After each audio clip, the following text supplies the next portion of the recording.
सत्संग का समय होने जा रहा है। आप प्रेमी भाई बहन, धर्म प्रेमी सभी आकर के अपना अपना स्थान ग्रहण कर लें। एक प्रार्थना बोली जा रही है, आप दोहराएंगे।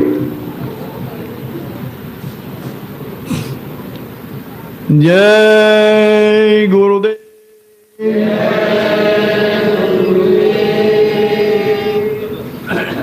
एक तुम्हें आधार सतगुरु,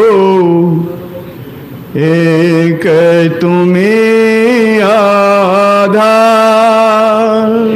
एक तुम्हें आधार सतगुरु, एक तुम्हें आधार, एक तुम्हें आधार सतगुरु, एक तुम्हें आधार, एक तुम्हें आधार सतगुरु, एक तुम्हें आधार।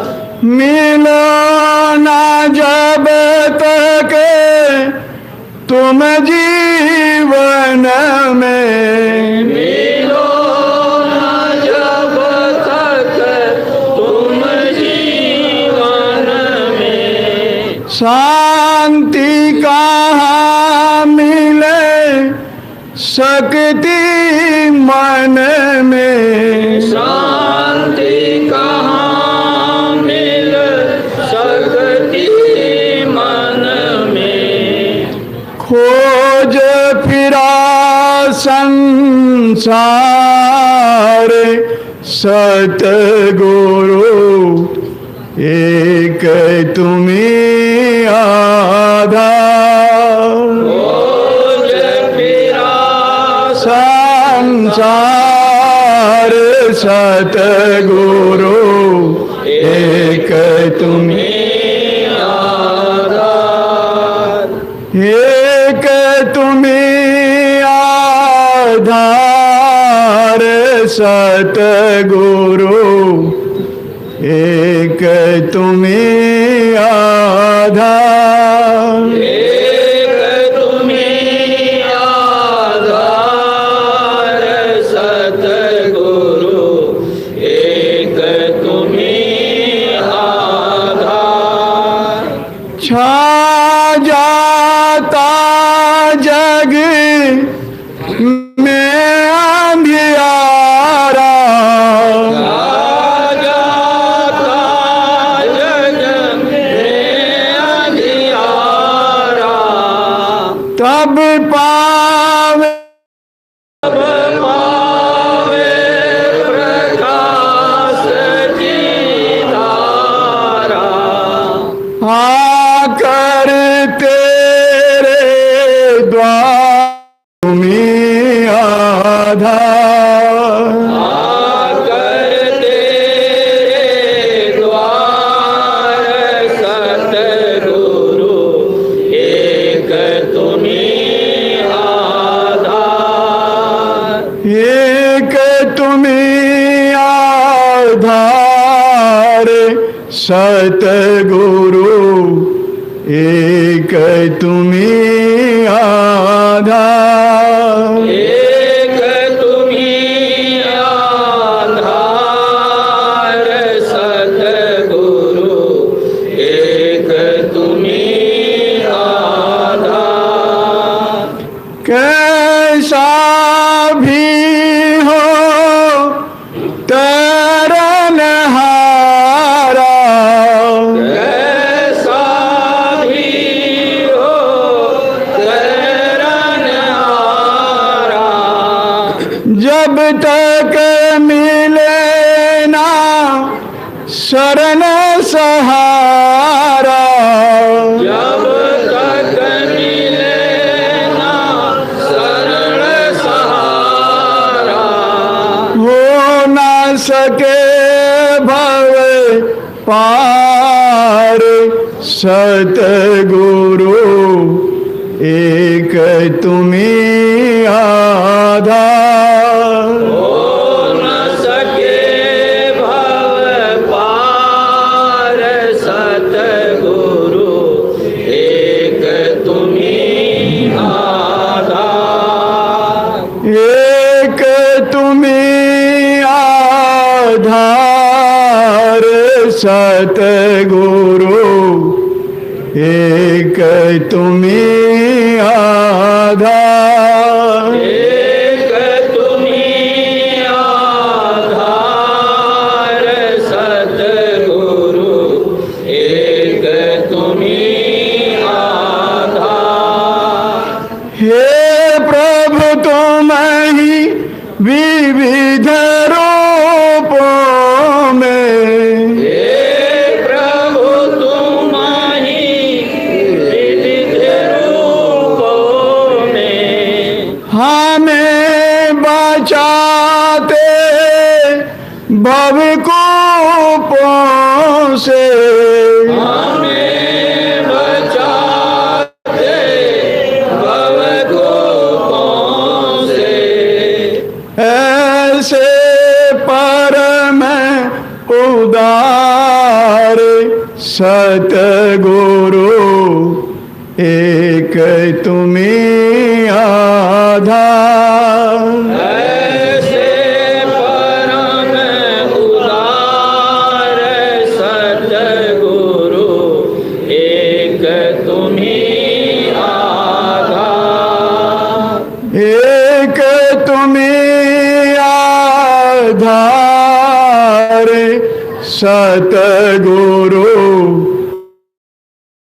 एक तुम्ही आधार। एक तुम्ही आधार सतगुरु एक तुम्ही आधार।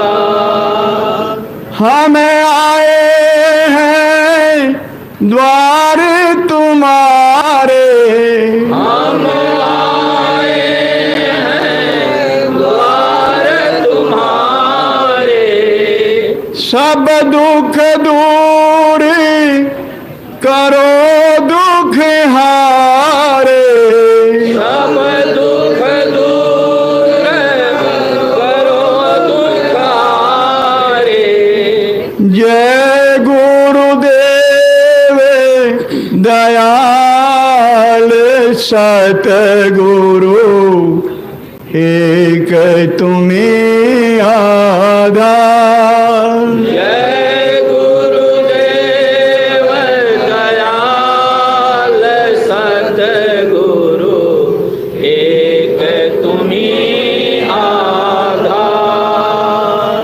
एक तुम्ही आधार सतगुरु एक तुम्ही आधार। एक तुम्ही आधार सतगुरु एक तुम्ही आधार।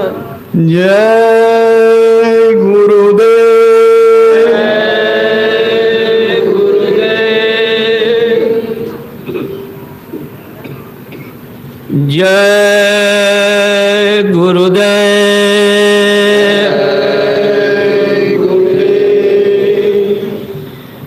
इतनी शक्ति मुझे दो मेरे सतगुरु, तेरे भक्ति में खुद को मिटाता चलूं।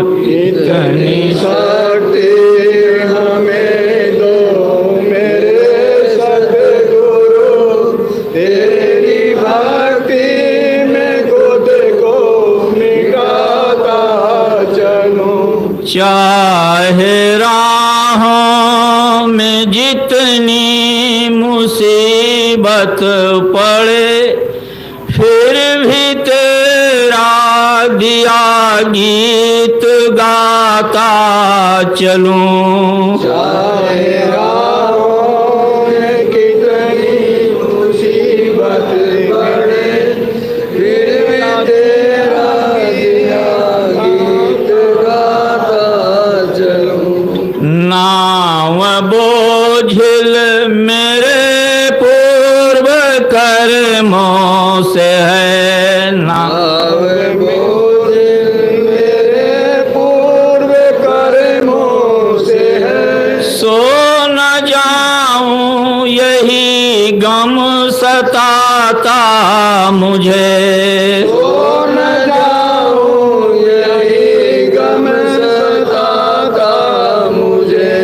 इतना वरदान दे दो मेरे देवता, इतना वरदान दे दो मेरे देवता।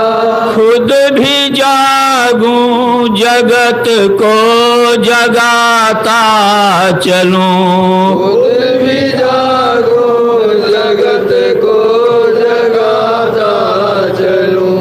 इतनी शक्ति मुझे दो मेरे सतगुरु, इतनी शक्ति मुझे दो मेरे सतगुरु। तेरे भक्ति में खुद को मिटाता चलूं। तेरी भक्ति में खुद को मिटाता चलूं। दूसरों के मदद की जरूरत नहीं, दूसरों के मदद की जरूरत नहीं। मुझको केवल तुम्हारी मदद चाहिए। मुझको केवल तुम्हारी मदद चाहिए। तेरे उल्फत की मस्ती रहे हर घड़ी, तेरे उल्फत की मस्ती रहे हर घड़ी। तेरे चरणों में सर को झुकाता चलूं। तेरे चरणों में सर को झुकाता चलूं। इतनी शक्ति मुझे दो मेरे सतगुरु, इतनी शक्ति मुझे दो मेरे सतगुरु। तेरे भक्ति में खुद को मिटाता चलूं। तेरी भक्ति में खुद को मिटाता चलूं। चाह मुझको नहीं धर्म व अर्थ की, चाह मुझको नहीं धर्म की व अर्थ की। काम व मोक्ष की भी जरूरत नहीं। काम व मोक्ष की भी जरूरत नहीं। खाक चरणों की मिलती रहे हर घड़ी, खाक चरणों की मिलती रहे हर घड़ी। तेरी महिमा निराली सुनाता चलूं। तेरी महिमा निराली सुनाता चलूं। इतनी शक्ति मुझे दो मेरे सतगुरु, इतनी शक्ति मुझे दो मेरे सतगुरु। तेरे भक्ति में खुद को मिटाता चलूं। तेरी भक्ति में खुद को मिटाता चलूं। मेरे जैसे अनेकों मिलेंगे तुम्हें, मेरे जैसे अनेकों मिलेंगे तुझे।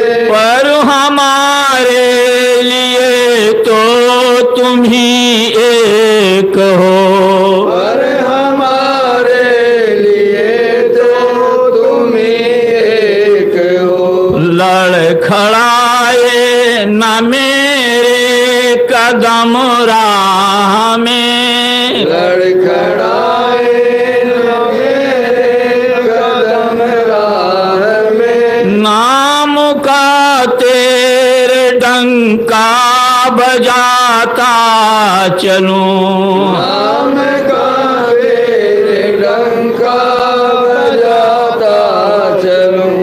गर किसी द्वार पर तेरा बंदा झुका, अगर किसी द्वार पर तेरा बंदा झुका, फर्क आएगी मालिक तेरे नाम पर, फर्क आएगी मालिक तेरे नाम पर। मुझको गैरों के रिश्तों से क्या वास्ता, मुझको गैरों के रिश्ते से क्या वास्ता, सिर्फ रिश्ता तुम्हारा निभाता चलूं, सिर्फ रिश्ता तुम्हारा निभाता चलूं। इतनी शक्ति मुझे दो मेरे सतगुरु, इतनी शक्ति मुझे दो मेरे सतगुरु, तेरे भक्ति में खुद को मिटाता चलूं, तेरी भक्ति में खुद को मिटाता चलूं। चाहे राहों में जितनी मुसीबत पड़े, चाहे राहों में जितनी मुसीबत पड़े, फिर भी तेरा दिया गीत गाता चलूं, फिर भी तेरा दिया गीत गाता चलूं। जय गुरुदेव, जय गुरुदेव, जय गुरुदेव, जय गुरुदेव, जय जय गुरुदेव, जय गुरुदेव, जय गुरुदेव, जय गुरुदेव, जय जय गुरुदेव।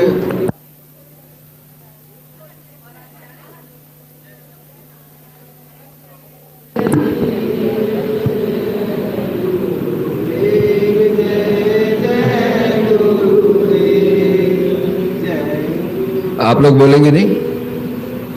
हाथ जोड़कर दूर से प्रणाम करें।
जय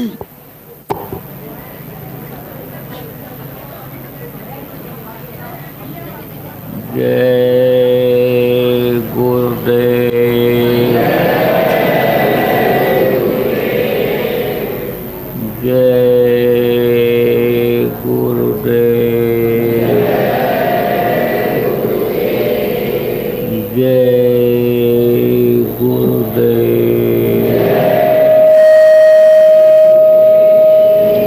जय गुरुदेव नाम किसका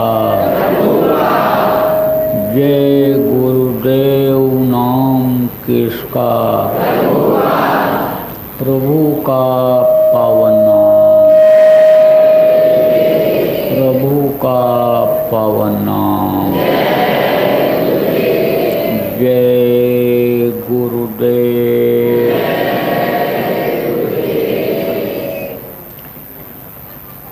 गुरुदेव तुम्हारे चरणों में शतकोटि प्रणाम हमारा है।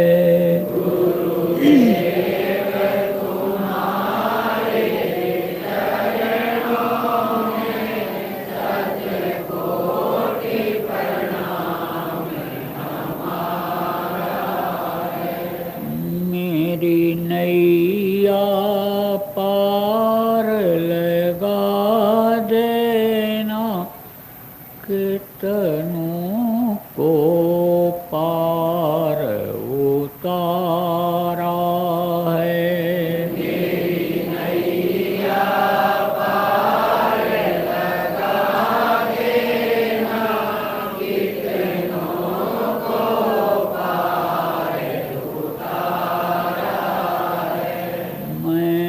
बालक या बुद्ध तुम्हारा हूँ तुम समर्थ पिता हमारे हो।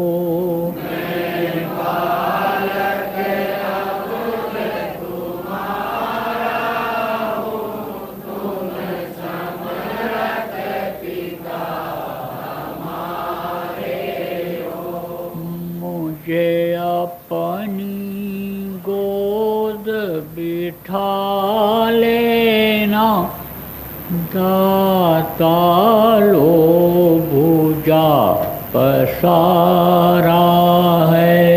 मुझे अपनी गोद बिठा लेना दाता लो भुजा यद्यपि संसारी ज्वालाएं हम पर प्रहार कर जाती हैं।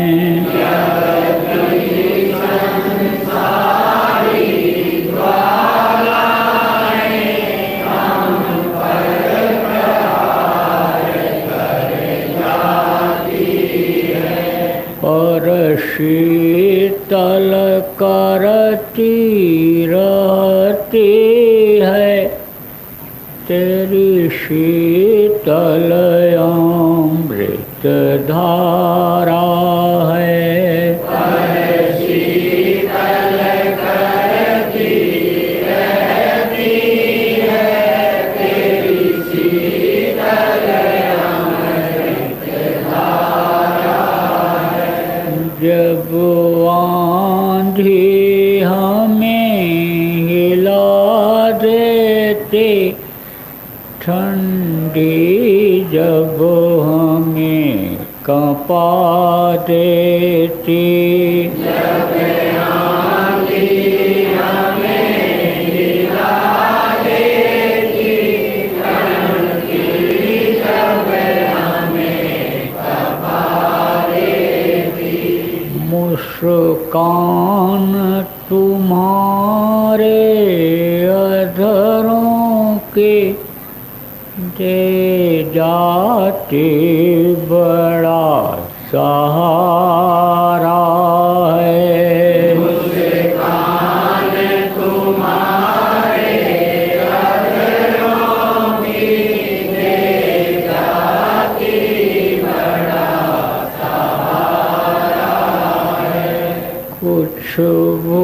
उठा कर कहते हो, कुछ महामंत्र सा पढ़ते हो।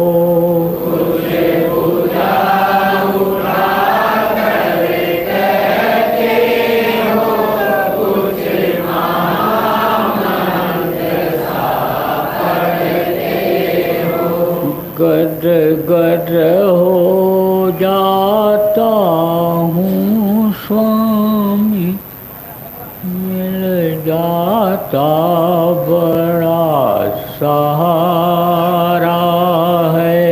गद गद हो जाता हूँ स्वामी, मिल जाता बड़ा सहारा है। इस मूर्ति माधुरी की झांके यदि सदा मिला करती स्वामी। इस मूर्ति माधुरी की झांके यदि सदा मिला करती स्वामी। सौभाग्य समझते हम अपना कौतूहल नाथ तुम्हारा है। सौभाग्य समझते हम अपना कौतूहल नाथ तुम्हारा है। मैं बारंबार प्रणाम करूं, शरणों में शीश झुकाता हूँ। मैं बारंबार प्रणाम करूं, शरणों में शीश झुकाता हूँ। अब पार अवश्य हो जाऊंगा, गुरु ने पतवार संभाला है। अब पार अवश्य हो जाऊंगा, गुरु ने पतवार संभाला है। गुरुदेव तुम्हारे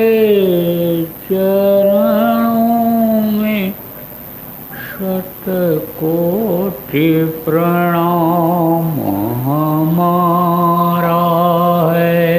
गुरुदेव तुम्हारे चरणों में शतकोटि प्रणाम हमारा है। मेरी नैया पार लगा देना, कितनों को पार उतारा है। मेरी नैया पार लगा देना, कितनों को पार उतारा है। कितनों को पार उतारा है।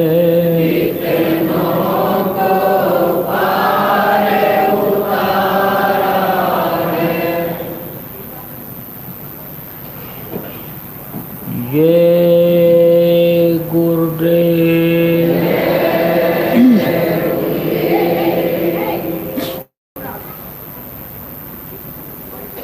सर्वसमर्थ सर्वत्र अस्मरणीय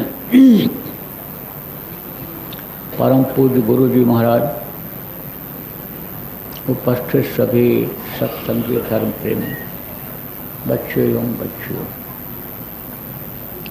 गुरु महाराज की अपार दया मेहर हुई और आज 26 जुलाई 2022 को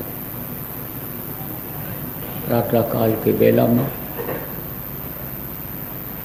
बावल हरियाणा के इस आश्रम पर सत्संग के माध्यम से आप लोगों के दर्शन का अवसर मिला। आज त्रयोदशी का मासिक भंडारा भी है। महात्मा महापुरुषों की ये भूमि है। 9 खंड में 3 लोग 9 खंड बताया गया। इन 9 खंडों में भारत ही एक ऐसा खंड है कि जहाँ पर महापुरुषों का अवतार हुआ है। इसीलिए इसको योग भूमि भी कहा गया है, क्योंकि योग साधना करने का माहौल यहीं पर तैयार हुआ। बाकी जो देश हैं और देश की जो भूमि है वो भोग भूमि कहलाई है। उन लोगों को धर्म कर्म आध्यात्म के बारे में कुछ मालूम ही नहीं है। उन्होंने तो यही सोच लिया है कि खाओ, बच्चा पैदा करो, कमाओ और दुनिया संसार से चले जाओ। उन्होंने तो इस चीज़ को ही मान लिया है कि ये मनुष्य शरीर केवल इसी काम के लिए मिला है। लेकिन भारत देश में ऋषि मुनि योगी योगेश्वर और संत जब आए तो उन्होंने लोगों को समझाया, बताया आत्मा के बारे में, परमात्मा के बारे में, लोगों के बारे में, प्रकृति के बारे में, देवी देवताओं के बारे में सारी जानकारी संतों ने करवाई। क्योंकि ये मृतलोक है। इस मृतलोक का नियम है, जो पेड़ फलता है वो झड़ता है, जो आग जलती है वो बुझती है और जो पैदा होता है मरता है। तो मनुष्य शरीर में होने के कारण शरीर छोड़ करके जाना पड़ा। लेकिन जो उस शरीर से काम उन्होंने किया, अंदर में जो परमात्मा की शक्ति जीवात्मा थी, उससे जो उन्होंने जीवों का उद्धार किया, उसको भुलाया नहीं जा सकता था। इसलिए लोगों ने उसको जाने का, उनके आने के समय को त्यौहार के रूप में मनाना शुरू कर दिया। आज त्रयोदशी है। त्रयोदशी को गुरु महाराज शरीर छोड़ करके इस दुनिया संसार से गए थे। वार्षिक भंडारा तो अपने लोग मनाते ही हैं जोर शोर से। भारी संख्या में लोग उज्जैन में इकट्ठा भी हुए थे। विदेशों से, कई देशों से काफ़ी कुछ लोग आए भी थे। देश के कोने कोने से लोग पहुँचे थे। लेकिन ये जो मासिक भंडारा है, इसको क्षेत्र वाइज लोगों को मनाने के लिए पिछले साल से ही शुरुआत की गई थी, वही अभी चल रहा है। इसको बराबर चलाते रहना है। जहाँ भी जो भी प्रेमी हों, मासिक भंडारे के दिन इसी तरह का कार्यक्रम आयोजित किया करें। ध्यान भजन सिमरन करें और अगर संभव हो कोई सुनाने वाला हो, कुछ सुनावे, गुरु की महिमा को बतावे और कुछ प्रसाद के रूप में वितरण हो जाया करे। तो ये बराबर नियम चलता रहेगा। और आगे चल करके जैसे दीपावली है, जैसे दशहरा है, जिस तरह से अन्य त्यौहार, तीज त्यौहार भारत देश में मनाए जाते हैं, इसी तरह से ये त्रयोदशी भी मनाया जाने लगेगा। आपको समझने की ज़रूरत है, ये तीज त्यौहार और ये सब आते हैं, ये विशेष समय पर आते हैं। ऐसे अपने लिए ये जो मासिक भंडारे का ये जो तिथि है, ये अपने लिए प्रेमियों विशेष है। तो संतों के इस देश में तीज त्यौहार और ये बहुत मनाए जाते हैं। हर तीज त्यौहार के साथ कुछ न कुछ इतिहास जुड़ा हुआ होता है। अब यह खाने पीने का दिन नहीं होता है, खाने खिलाने से ही त्यौहार नहीं मनाया जाने वाला दिन होता है। जिसके उपलक्ष्य में यह त्यौहार मनाए जाते हैं उनके कार्यों को देखना है, समीक्षा करना है और अच्छाइयों को अपनाना है। देखो गुरु महाराज ने बहुत मेहनत किया।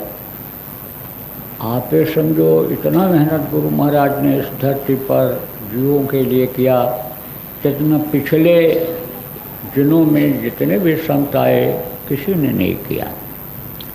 हालांकि कोई नई बात महात्मा महापुरुष नहीं बताते हैं, लेकिन ये है कि मेहनत करके लोगों के जहन में बैठा देते हैं, मेहनत का फल ले आते हैं, लोगों को मेहनत करना सिखा देते हैं, तो लोगों का लोक और परलोक बन जाता है। और नहीं तो संतों ने ही कहा कि मनुष्य जन्म अनमोल मिला, तो इससे चाहे कमा बाबा, तो दीन कमा या दुनिया कमा या हर के हेत लगा बाबा। कहते हैं ना कि हीरा जन्म अनमोल मिला और कौड़ी बदले जाए। कौड़ी किसको कहते हैं? छोटे छोटे ये उस समय की उक्ति है कि जब कौड़ी बच्चे खेला करते थे तो कौड़ी की कोई खास कीमत नहीं होती। कौड़ी है, कंजा है, ये ऐसे पत्थर के टुकड़े खेला करते थे बच्चे लोग। अब इस समय तो खेल के बहुत सारे साधन हो गए। अब इस समय तो बस खाली उंगली चलाते रहते हैं बच्चे और मोबाइल में खेल खेलते रहते हैं, देखते रहते हैं उसी में छोटे छोटे बच्चे। आप ये समझो पहले तो खेल इसलिए खेलते थे कि शरीर को का व्यायाम हो जाए, शरीर रोग रहित हो जाए। शरीर से जब कुछ आदमी करता रहता है तो शरीर हरकत में रहता है, तो जो अन्न खाता है पच जाता है और मतलब विकार नहीं पैदा होता है। बैठने से क्या होता है, विकार पैदा हो जाता है। तो कौड़ी बदले जाए, हीरा जन्म अनमोल, इसकी कोई कीमत नहीं है। मनुष्य शरीर की कोई कीमत लगा ही नहीं सकता है।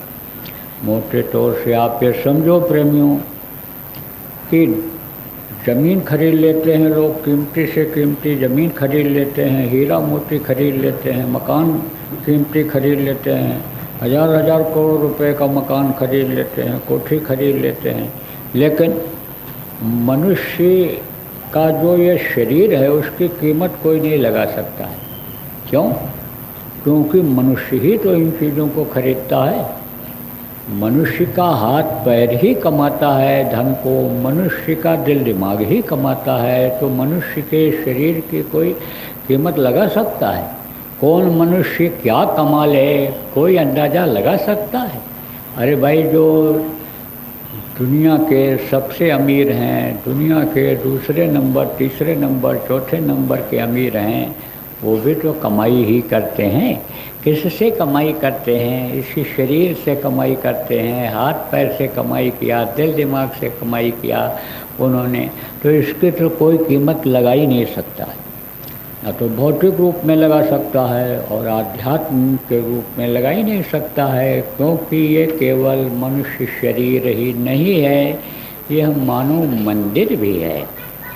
ये मनुष्य शरीर मानव मंदिर है, इसी के अंदर खजाना भरा हुआ है।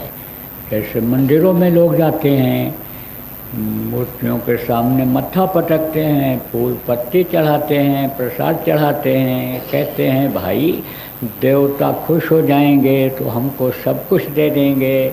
इसी तरह से इस मनुष्य मंदिर के अंदर सब कुछ छिपा हुआ है। क्या आदमी को मिल जाए, कोई जानकार मिल जाए और वो बता दे तो क्या न मिल जाए। लेकिन अज्ञानता में आदमी इधर उधर भटकता रहता है, इधर उधर यानी धन की खोज में, मान प्रतिष्ठा इज्जत की खोज में, इधर उधर भगवान की खोज में, शांति की खोज में आदमी भटकता रहता है। लेकिन कोई ये बताने वाला मिल जाए कि कस्तूरी कुंडल बसे, मृग ढूंढे बनमाए, ऐसे घट घट राम हैं, दुनिया देखत ना है, तो उन राम को जिनको मंदिरों में, मस्जिदों में, इनको मंदिरों में, तीर्थों में, मठों में लोग इधर उधर खोजते हैं, गंगा यमुना कृष्णा कावेरी नदियों में डुबकी लगा करके खोजते हैं, वहाँ खोजना पड़ेगा, जाना पड़ेगा? कहीं नहीं जाना पड़ेगा। फिर तो मुझको कहाँ ढूंढो बंदे, मैं तो तेरे पास में, यही सच्चे कहेंगे। तो जिनको मिला उन्होंने तो कहा कस्तूरी कुंडल बसे मृग ढूंढ, उन्होंने तो कहा जो तिल माही तेल है, जो चकमक में आग, तेरा साईं तुझ में जान सके सो जान। लेकिन ऐसे नहीं, जब कोई भेदी मिलते हैं, जानकार मिलते हैं, तब अन्य होता है, यह काम हो सकता है।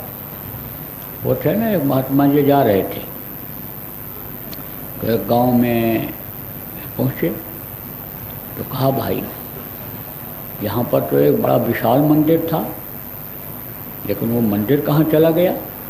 ये वही गांव है कि दूसरा है? तो लोगों ने कहा कि वही गांव है, जिस गांव का नाम आप ले रहे हो वही गांव है। हाँ तो यहाँ तो मंदिर था। बोले हाँ मंदिर तो था, लेकिन ज़मींदार के बड़े आदमी को वहाँ ज़मींदार कहते थे, जिसके पास ज़मीन जायदाद काफ़ी थी, ज़मींदार बोलते थे उनको। बोले ज़मींदार के लड़के ने मंदिर तोड़वा दिया। तो मंदिर तोड़वा दिया, पूछा जाए भाई उससे, बुलाया। तो उसने कहा कि मेरे पिताजी मुझको एक ताम्रपत्र दे करके गए थे। ताम्रपत्र किसको कहते हैं? उस वक्त पर पहले के समय में कागज़ नहीं हुआ करता था, तो तांबे के ऊपर, लोहे के ऊपर लोग खुदाई करके लिख देते थे। बहुत दिन तक वो ख़राब नहीं होता था। कागज़ तो ख़राब हो सकता है, हो ही जाता है, कंप्यूटर भी बंद हो जाता है, यह तो और अन्य अस्थायी चीज़ है। तो वो ताम्रपत्र पर लिख करके देते थे। तो ताम्रपत्र पर लिख करके दिया था उन्होंने, और कुछ धन उन्होंने ज़मींदार के पिता ने रख दिया था और कहा था देखो बेटा, जब तुम्हारी माली हालत कभी ख़राब हो तो इस पत्र के आधार पर तुम धन को निकाल लेना। तब उसने कहा कि ठीक है, रख लिया। ज़मींदार ख़त्म हो गया था। कुछ दिन के बाद लड़के ने सोचा कि लाओ धन की खुदाई करें। तो उस ताम्रपत्र को पढ़ा तो उस पर लिखा था, कर विचार बज चारहि, नैनन निरख निहार, और शिवालय के शिखर पर माल गड़ो है सार। तो उसने पढ़ा, कहा कर विचार बज चारहि, कहा 4 बजे विचार करो। कर विचार बज चारहि, नैनन निरख निहार, 4 बजे आँख से देखो। और शिवालय के शिखर पर, शिवालय जो था मंदिर का, इसके शिखर पर माल गड़ा हुआ है। तो उसने सोचा भाई 4 बजे सुबह तो कुछ दिखाई नहीं पड़ेगा, अंधेरा रहेगा, तो 4 बजे शाम का ही ये इन्होंने लिखा होगा।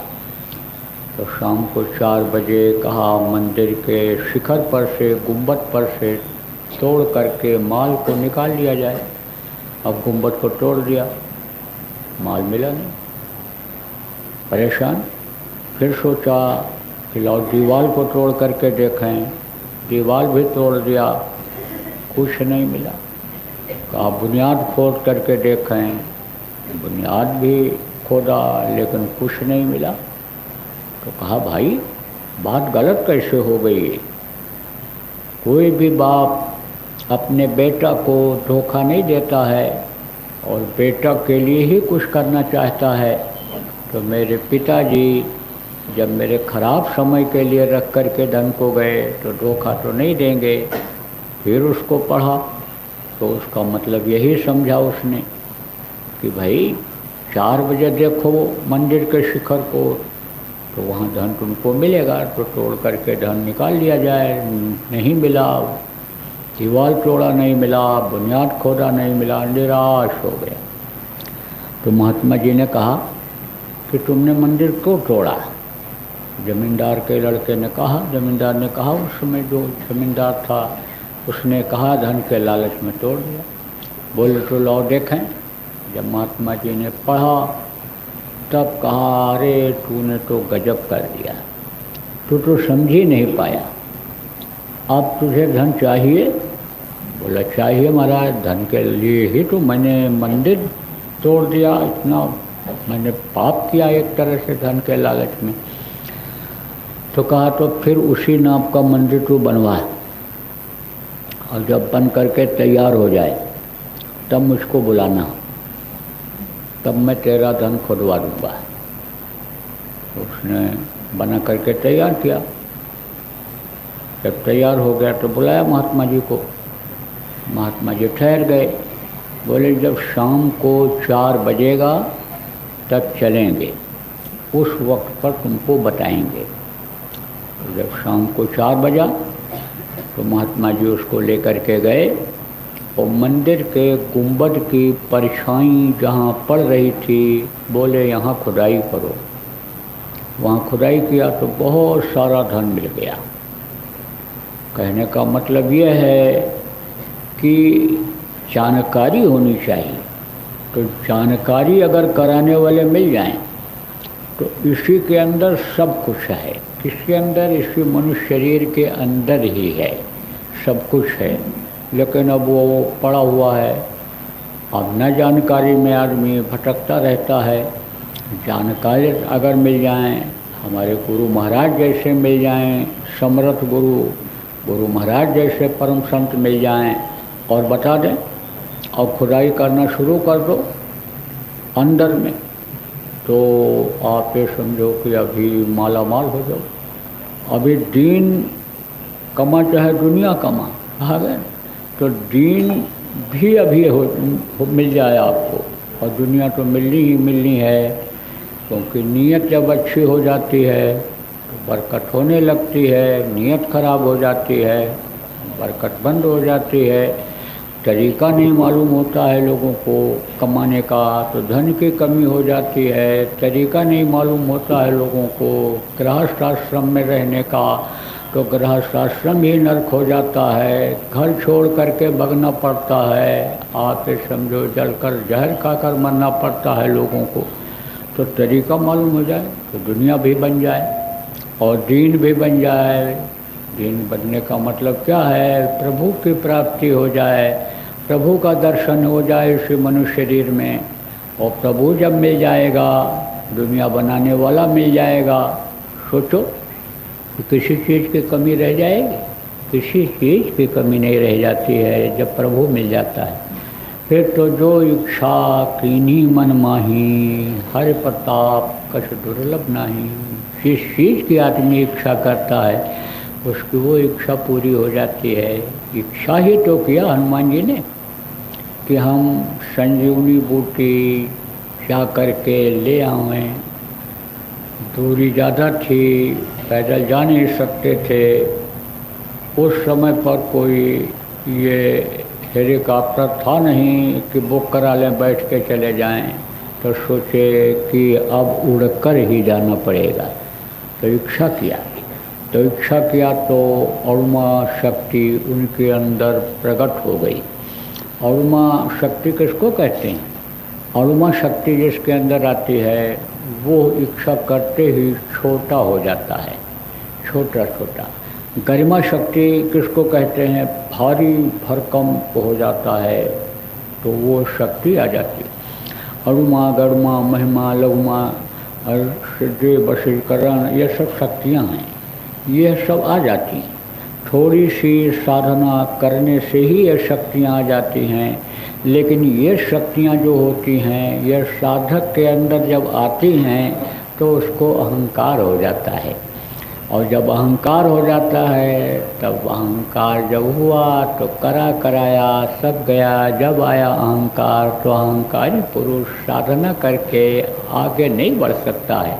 वो तो वहीं तक सीमित रह जाएगा, उसी में उसका जीवन का समय निकल जाता है। इसलिए इन चीज़ों को सद्गुरु जल्दी देते नहीं हैं, इसमें जीव फंस जाएगा। क्योंकि ये काल के द्वारा बनाई हुई शक्तियाँ हैं, काल की उत्पत्ति की हुई शक्तियाँ हैं, इसलिए जीव उसी में फंस जाएगा। कहने का मतलब ये है कि मामूली मेहनत से ही ये शक्तियाँ आ जाती। तो इच्छा किया उन्होंने कि हम छोटे बन जाएं। छोटे बन गए और उड़ करके गए हनुमान जी। संजीवनी बूटी के लिए वैद्य जी ने बता दिया था कि उसमें रोशनी होगी रात को।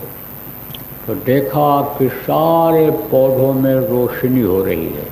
हर रावण को खबर लग गई तो रावण ने साथ में लाइट जलवा दिया। अब वो उन्होंने सोचा कैसे ले जाएं, पहचान में नहीं आएगा। जब बोले लाओ पहाड़ ही उठा लें। पहाड़ उठाने के लिए ताकत चाहिए, उड़ने वाला पहाड़ कैसे उठा पाएगा। बोले पहाड़ उठाने के लिए तो भारी भरकम शरीर बनाना पड़ेगा। इच्छा किया तो गरिमा शक्ति आ गई, और गरिमा शक्ति आए तो पूरा पहाड़ उठा दिया। अब उड़ना हुआ जब, तो फिर छोटा बनना जरूरी था, तो छोटा बने, पहाड़ भी छोटा हो गया। उड़ करके आए और जब ज़मीन पर रखा तो उसको बड़ा होना जरूरी था, नहीं तो उसमें दिखाई न पड़ता वो पौधा। तो फिर वो बड़ा हुआ। तो इच्छा में ही शक्ति जुड़ जाती है, और इच्छा करते ही दुनिया की चीज़ें ये मिलने लग जाती हैं। जिस चीज़ की इच्छा करो, तो अब जब आप समझो कि किसी को हीरे की खदान में भेज दिया जाए, हीरे के स्टॉक में भेज दिया जाए और कहा जाए तुम पूरे इस हीरे के मालिक हो, तो मालिक तो बना रहेगा, लेकिन हीरा कोई खाएगा? हीरा से पेट भरेगा और रोटी की ज़रूरत पड़ेगी। फिर वो यानी उससे एक तरह से घृणा करके फिर वो इधर ही रोटी की खोज करने लग जाएगा। कहेगा भाई हमारे ये किस काम का है। तो जब कोई चीज़ का महत्व ज़्यादा समझ में आ जाता है तो आदमी उसी के पीछे पड़ जाता है। जैसे मान है, सम्मान है, इज्जत है, इसके लिए देखो आदमी क्या नहीं करता है। अच्छा कपड़ा पहनता है इसीलिए पहनता है, अच्छे घर में रहना पसंद करता है, अच्छे गाड़ी घोड़ा पर आदमी चलना पसंद करता है कि अन्य हो गई अगर इस चीज़ से तो आदमी उस पर ध्यान उतना नहीं देता है। तो कहते हैं कि जब आवे संतोष धन, सब धन धूल समान। तो संतोष धन भी आ जाता है, किसी चीज़ की इच्छा ही नहीं रह जाती। कब कि जब साधक साधना करता है, ऊपरी लोकों में जाता है, वहाँ का आनंद पाता है, तो यहाँ का ये जो इसमें आनंद आदमी खोज रहा था वो उसको बिल्कुल बेकार लगता है। तो इससे इच्छा खत्म हो जाती है।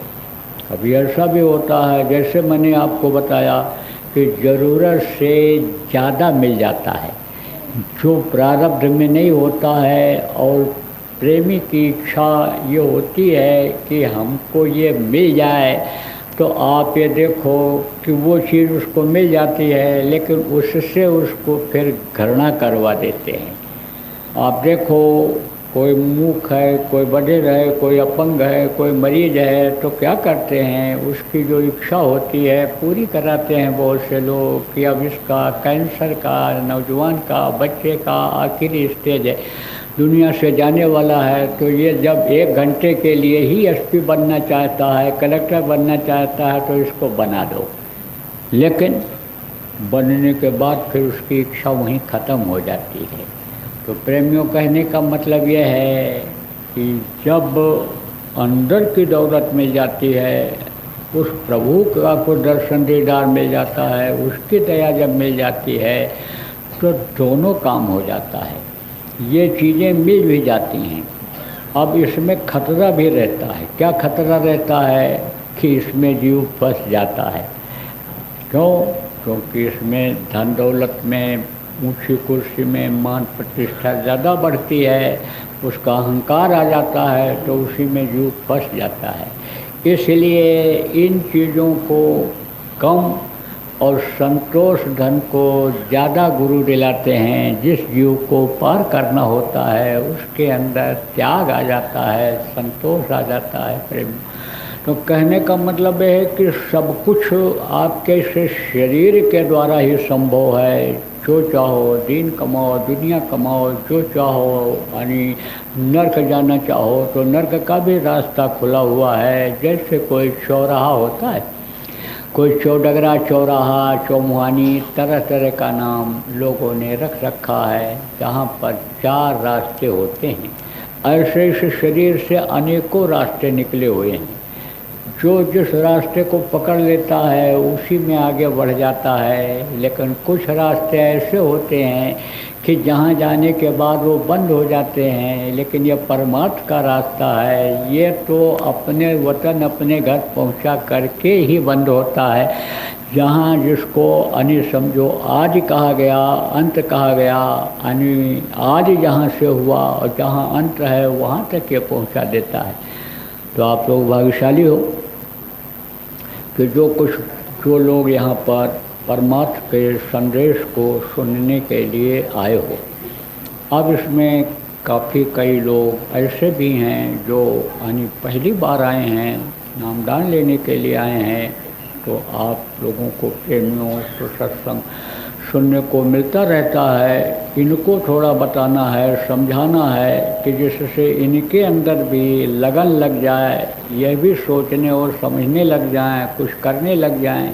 इसलिए नए लोगों को समझने की ज़रूरत है कि यह जो मनुष्य शरीर है, यह आपका जो यानी समझो रत्न बताया गया अभी कि यह रत्न है, रत्न से भी कीमती है, बेश कीमती है, इसकी कोई कीमत नहीं है।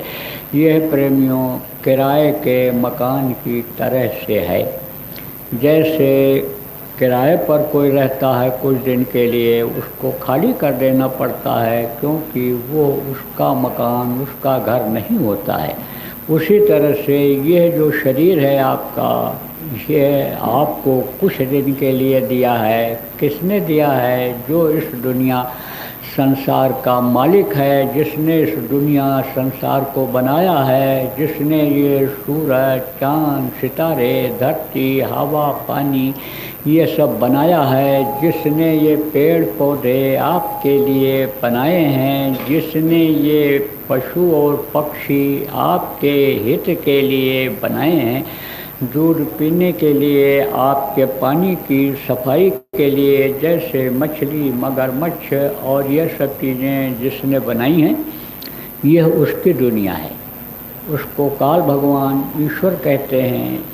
यह उसका दिया हुआ शरीर है। कुछ समय के लिए इस मकान को, मनुष्य रूपी शरीर के मकान को उसने आपको दिया है। किस काम के लिए दिया है?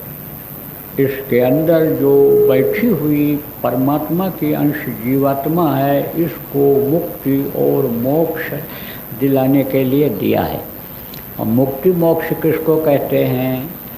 शमशान घाट पर जाओ, देखो लिखा रहता है मुक्ति धाम, मोक्ष धाम। तो वहाँ पर मुर्दा को लोग ले जाते हैं, जला करके, राख करके, कहते हैं इनकी मुक्ति हो गई, शरीर की मुक्ति हो गई, चलो वापस आते हैं। तो शरीर की मुक्ति तो वहाँ शमशान घाट पर हो जाती है। लेकिन यह जो परमात्मा का अंश, छोटा सा टुकड़ा है, जो सबके अंदर इन्हीं दोनों आँखों के बीच में है, जिसको जीवात्मा कहा गया, रूह कहा गया, सूरज कहा गया, इसकी मुक्ति नहीं हो पाती है। कब नहीं हो पाती है? जब इस मनुष्य शरीर के पाने का मतलब नहीं समझ में आता है, तब इसकी मुक्ति नहीं हो पाती है। तब इसको कर्मों की सज़ा मिलती है। शरीर से जो कर्म करेगा उसको सज़ा मिलती है। देखो प्रेमियों, यह मनुष्य शरीर जो आपको मिला, यह भी एक तरह से सज़ा जैसा ही है। आप समझो कि आपके कर्म पहले जन्म में अच्छे थे, लेकिन ये थोड़े से कर्म आपके खराब रह गए कि जिससे यह मनुष्य शरीर आपको मिला। और अगर ये मनुष्य शरीर न मिलता तो ये रोना धोना आपका न होता। जो रो रहे हो, घर घर में लड़ाई झगड़ा, घर घर में वैमनस्यता, घर घर में ईर्ष्या द्वेष, घर घर में पैसे की कमी, घर घर में अन्य रोग, ये सब कुछ न होता। फिर तो आप अपने अविरल देश में पहुंच जाते, सुख के सागर में होते, यहाँ इस दुख के संसार में दुख झेलने के लिए न आए होते। तो प्रेमियों, आप समझो कि यह मनुष्य शरीर जो आपको मिला है, उसने कुछ समय के लिए आपको दिया है, बहुत ही प्रार्थना करने के बाद, 24 घंटे रट लगाए रहने के बाद तब दिया। कब रट लगाया? तब माँ के पेट में थे, उल्टे टंगे हुए थे, मांस के लोथड़े, लेट्रिन जिसको कहते हो, मल मूत्र माँ आँखों के सामने, मुंह के सामने, नाक के सामने भरा हुआ था। माँ के पेट की आग तपा रही थी।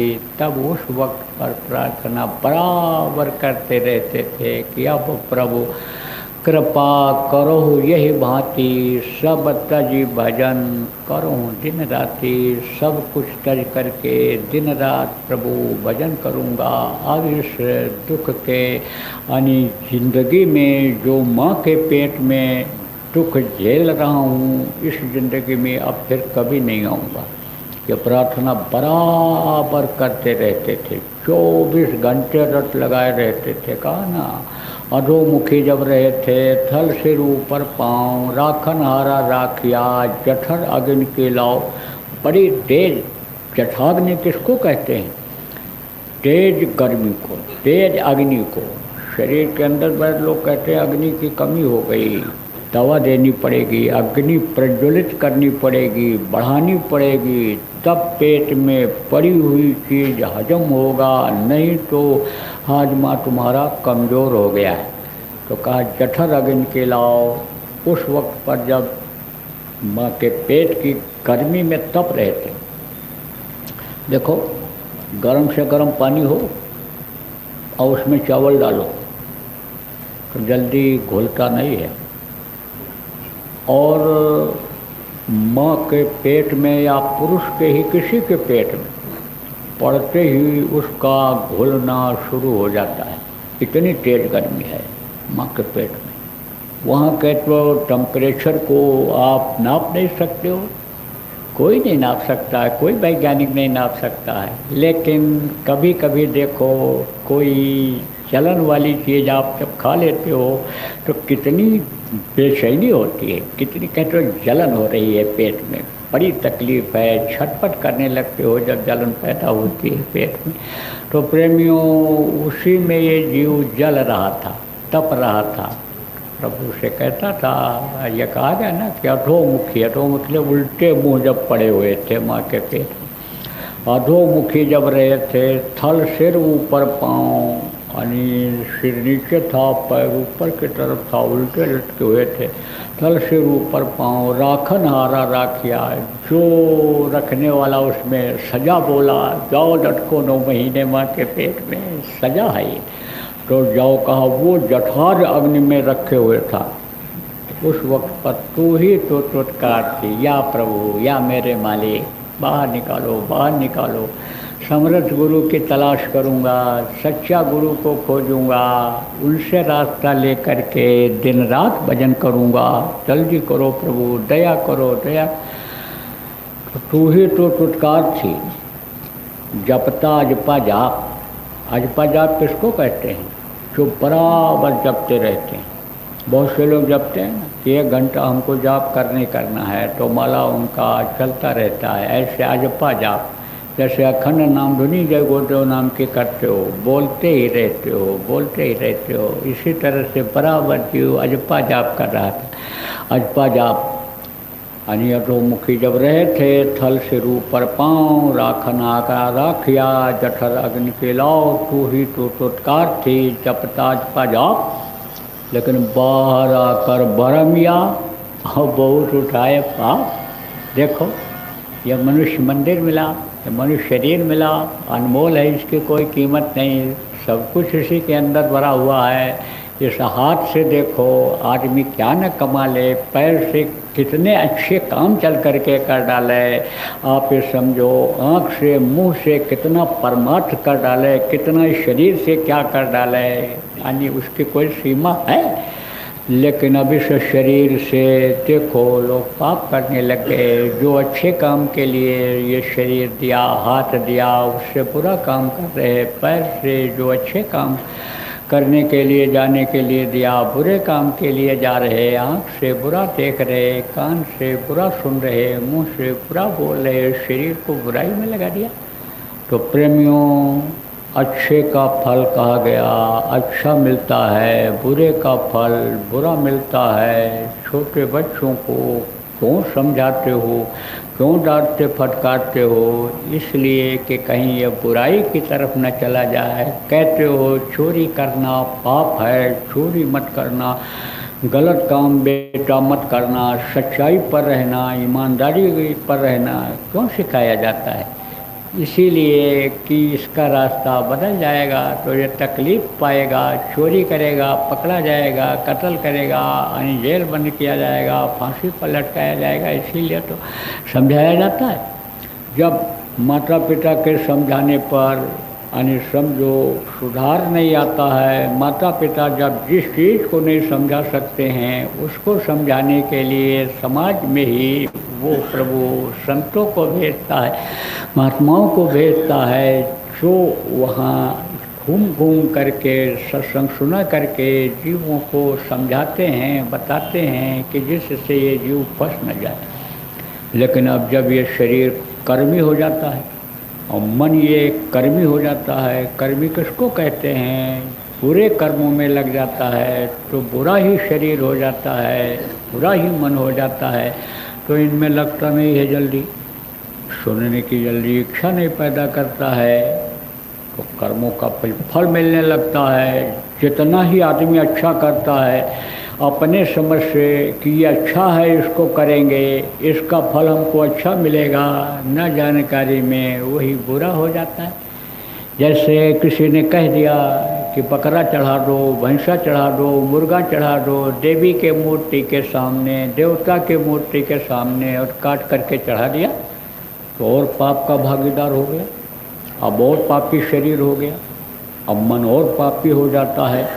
एक आदमी को देखो, अगर आप थप्पड़ मार दो तो कुछ न बोले, कुछ न कर पावे आपका, तो मन दूसरे को भी मारने के लिए कहेगा कि देखो हमने इनको थप्पड़ मारा, हमारा कोई क्या कर पाया।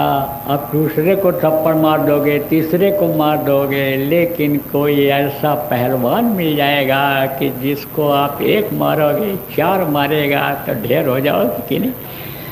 इसलिए कहा गया कि कर्मों का फल यहाँ शरीर से भी मिलता है, और चूक जाओ तो जीवात्मा को भी भोगना पड़ता है, नरकों में जाना पड़ता है, मार खानी पड़ती है, सजा भोगनी पड़ती है।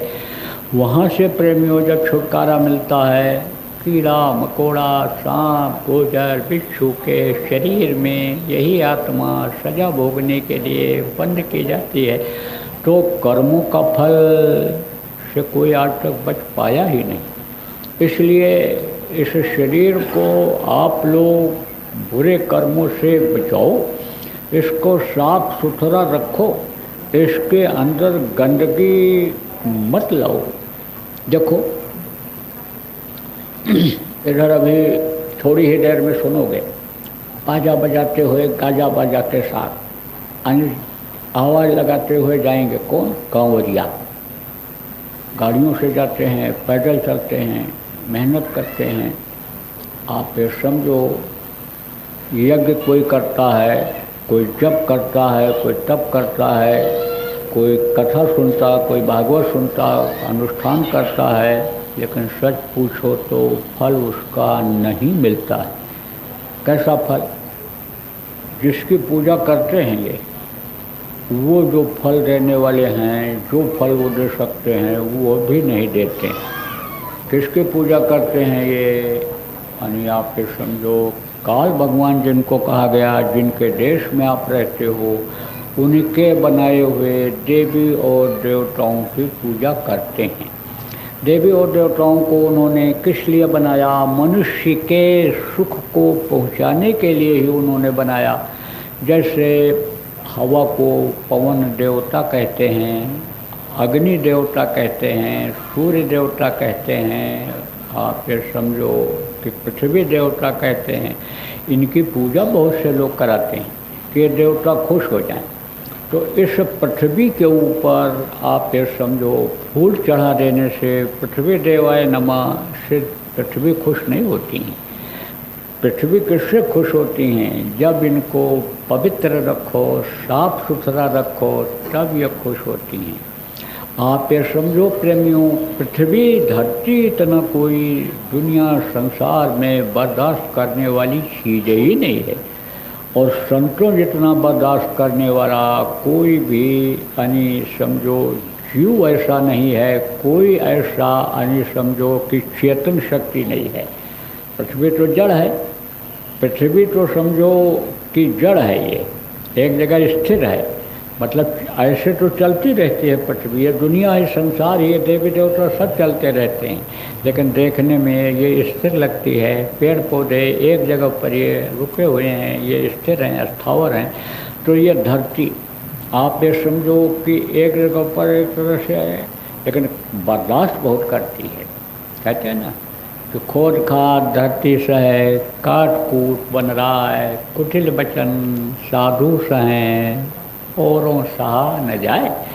समझो आपकी बर्दाश्त की शक्ति बहुत होती है। संतों में, साधकों में बर्दाश्त की शक्ति होती है और धरती में होती है।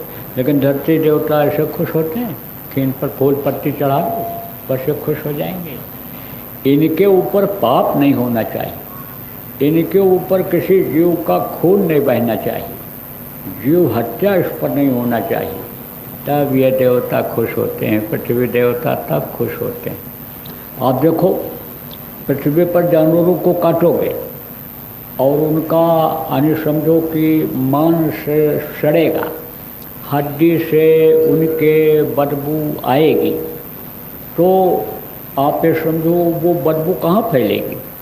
आपको जानवर कोई मरा हुआ हो और उसकी बदबू महसूस होती हो, कैसे महसूस होती है? वो हवा जो आती है, हवा का झोंका जो चलता रहता है, उससे बदबू आती है नाक में। तो यह हवा जहरीली होती चली जा रही है। पवन देवता आप ये समझो खुश नहीं हो रहे हैं। आपको समझना चाहिए प्रेमियों कि एक समय ऐसा था कि काश्तकार अपने खेत में खड़ा होकर के पानी मांगता था, बादल बरस जाते थे, विधुमई पूर्णमयु खनी तब तब जतन काज मांगे बारिद दें जल। रामचंद्र के राज में काश्तकार अपने खेत में खड़ा होकर के हाथ जोड़ करके पानी मांगता था, बादल बरस जाते थे। इतनी समझो कि उदारता बादल में थी, मेघराज में थी। मेघराज इतना खुश रहते थे कि उनसे कोई मांगता था तो तुरंत देते थे।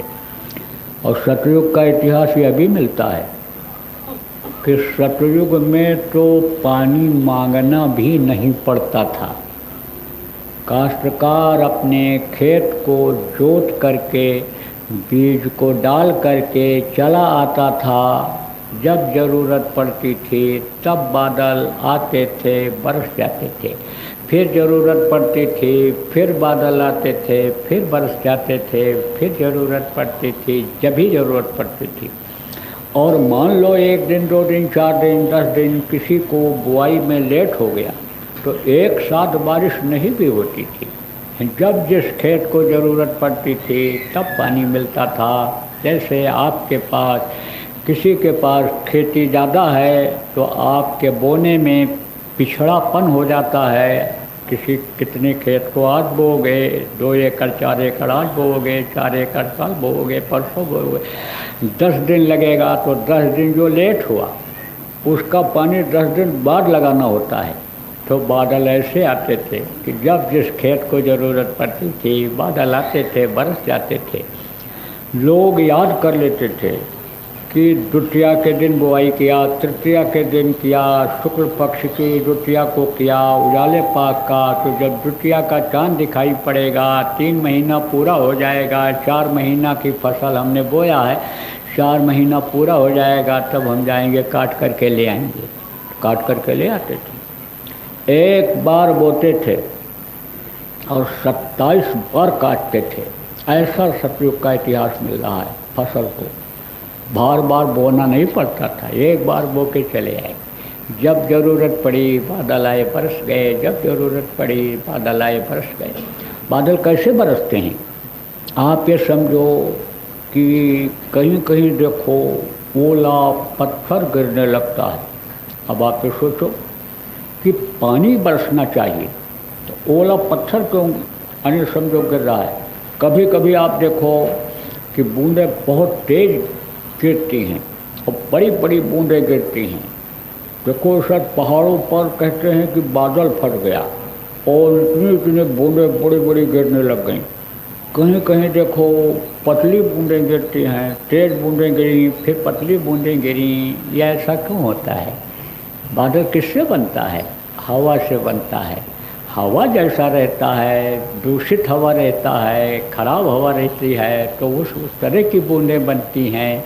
और आप ये समझो अच्छी हवा रहती है तो वैसा पानी गिरता है। कहते हैं देखो कहीं कहीं का पानी बहुत अच्छा है और कहीं का पानी खारा है, नमकीन है, कहीं का पानी लगता है कहते हैं कि हम यहाँ नहीं रुक पाएंगे, साहब हमारा ट्रांसफ़र कर दो, हमको यहाँ का पानी सूट नहीं करता है, पानी नहीं लगता।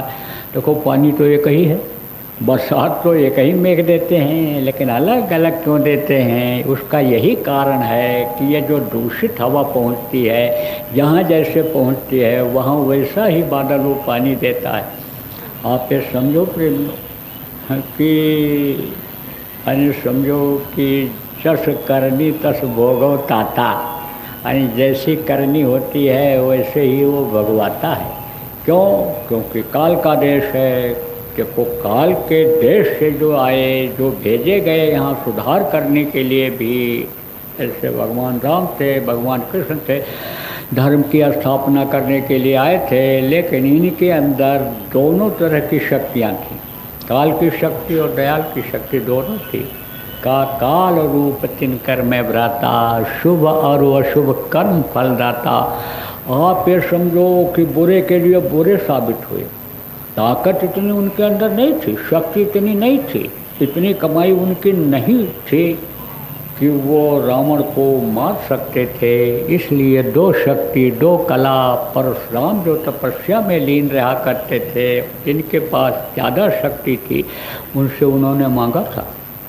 मार नहीं सकते थे कृष्ण भगवान किसको, 11 छोड़ी सेना को ख़त्म नहीं करा सकते थे। जब तक सुपच की दृष्टि दया की जीवों पर रहती, तब उन्होंने प्रार्थना किया था सुपच से, जो उनके आध्यात्मिक गुरु थे, कि आप अपनी शक्ति को आप समेटिए, दया की धार को इन पर से हटाइए, तभी मेरी काल की धार इन पर चल पाएगी, नहीं तो ये मर नहीं सकते, ख़त्म नहीं हो सकते हैं प्रेमियों। तो आपको समझने की ज़रूरत है कि ये जितनी भी चीज़ें हैं बनाई गई हैं, जितने भी ये देवी देवता और ये भगवान जिनको आप मान बैठे हो, ये मुक्ति और मोक्ष यानी समझो जीवात्मा को दिलाने वाले नहीं हुआ करते। एक बार देवताओं की अदालत हुई, अदालत लगी थी, तो ये हुआ कि पापी लोग इसमें नहीं बैठेंगे। तो सबके तरफ सब लोग देखे तो बोले कि गंगा जी पापी हैं, इनको निकाल दिया जाए। कहा कि क्यों? बोले पापी लोग गंगा में स्नान करके कहते हैं पाप को मैंने अपने धो दिया, गंगा जी में डाल दिया, पाप को निर्मल हो गए हम। तो गंगा जी ने कहा देखो भाई, पापी हमारे में स्नान करते हैं तो मैं पाप को नहीं लेती हूँ, मैं तो सूर्य देवता को दे देती हूँ, सूर्य देवता उसका शोषण कर लेते हैं। तो बोले सूर्य को निकाल दिया जाए। तो कहे कि सूर्य को निकाल जाएगा, सूर्य का हम भी नहीं लेते हैं। नहीं, उन्होंने कहा हम पवन देवता को दे देते हैं, हवा लगती खींच देते। तो कहा पवन को निकाल दिया जाए। तो पवन ने कहा हम नहीं लेते, हम सूर्य देवता को दे देते हैं। तो सूर्य देवता को निकालने वाली बात आई, बोले हम नहीं लेते हैं, हम तो मेघराज बादल को दे देते हैं। तो कहा मेघराज सबसे पापी हैं, ये सबसे ज़्यादा पापी हैं, इनको निकाला जाए। मेघराज ने कहा हम नहीं पाप लेते हैं, हम तो फिर पापियों के ऊपर ही वर्षा देते हैं। हम क्यों लेंगे पाप को, हम तो उन्हीं को ऊपर वर्षा देते हैं। तो कहने का मतलब ये है प्रेमियों, ये कर्म प्रधान देश है। कर्म करते तो हो लेकिन जान नहीं जब पाते हो तो फल उसका नहीं मिलता है। करते तो हो, यज्ञ भी करते हो, पूजा भी करते हो, पाठ भी करते हो, किस लिए करते हो कि ये देवता खुश हो जाएंगे, धन दे देंगे, पुत्र दे देंगे, परिवार दे देंगे, समय पर जाड़ा करा देंगे, समय पर गर्मी करा देंगे, समय पर बरसात करा देंगे, हम खुश हो जाएंगे, हमारे परिवार वाले खुश हो जाएंगे, किसी को गर्मी नहीं महसूस होगी, किसी को ज़्यादा ठंडी नहीं महसूस होगी, समय पर बरसात हो जाएगी, फसल आ जाएगा। अच्छा, इसके लिए तो करते हो लेकिन तरीका तो जानते ही नहीं हो। और ये दूसरी बात ये नहीं जानते हो कि ये खुश हो जाएंगे तो क्या देंगे, ये खुश हो जाएंगे तो इन्हीं चीज़ों को देंगे, और ये चीज़ें जो आपको मिलेंगी उनका जो रिश्ता होगा शरीर तक ही सीमित होगा। शरीर के लिए ही ये सुख पहुंचाएंगी, जीवात्मा को ये सुख नहीं पहुंचा सकते हैं। अब आपको मैं ये बता रहा था कि देवता खुश क्यों नहीं होते हैं। देवता खुश होकर के पहले जैसा समय पर जाड़ा गर्मी बरसात क्यों नहीं कर रहे हैं। उसका कारण यही है कि पूजा पाठ अनुष्ठान जो भी जीव करता है आज का, वो उनको कबूल नहीं होता है। क्यों? क्योंकि जिससे करता है वही गंदा है। आपको भोजन कराने के लिए बैठा दिया जाए और परोसने वाले का हाथ में मिट्टी गोबर लगा हुआ हो, तो उस हाथ से अगर आपको देगा तो खाओगे? नहीं खाओगे। तो हाथ गंदा है। कैसे गंदा है? इसी से मारा, इसी से काटा, इसी से कत्ल किया, इसी से दिल दुखाया, मार कर लाए, छीन कर लाए, काट कर लाए, इसी से हाथ से काम करके, तो हाथ तो गंदा है। तो हाथ से ही तो फूल पत्ती चढ़ाते हैं, हाथ से ही तो अच्छे चढ़ाते हैं। आप ये समझो पैर गंदे हैं, गंदे काम के लिए गए, गलत काम के लिए गए तो पैर गंदा है। उसी पैर से चल करके कितना भी भव्य मंदिर बना हुआ हो, कितना भी प्रतिष्ठित मंदिर हो, सोने का बना हुआ मंदिर हो, लेकिन वहाँ भी जाओगे पूजा करने के लिए, चाहे छोटा मंदिर हो, बड़ा मंदिर हो, कोई भी मंदिर हो, कहीं भी जाओ तो पैर से ही चल करके तो जाओगे। घर में ही मंदिर हो तो बिस्तर से उठ करके, नहा धो करके, बाथरूम से उस मंदिर तक जाओगे तो पैर से ही तो जाते हो। तो पैर ही दूषित है। आप ये समझो किसको देखते हो? आदमी के बनाए हुए भगवान को ही देखते हो। आप मान लो श्रद्धा बस देखते हो, मूर्ति को पत्थर के देखते हो। सोने चांदी की मूर्ति जो आदमी ने बनाया, भगवान को मान लो बना दिया। भगवान ने तो आदमी को बनाया, लेकिन आदमी जिसको देखा नहीं ऐसे भगवान को भगवान बना दिया, मान लिया आपने ये भगवान है। तो आँखों से ही तो उनको देखोगे।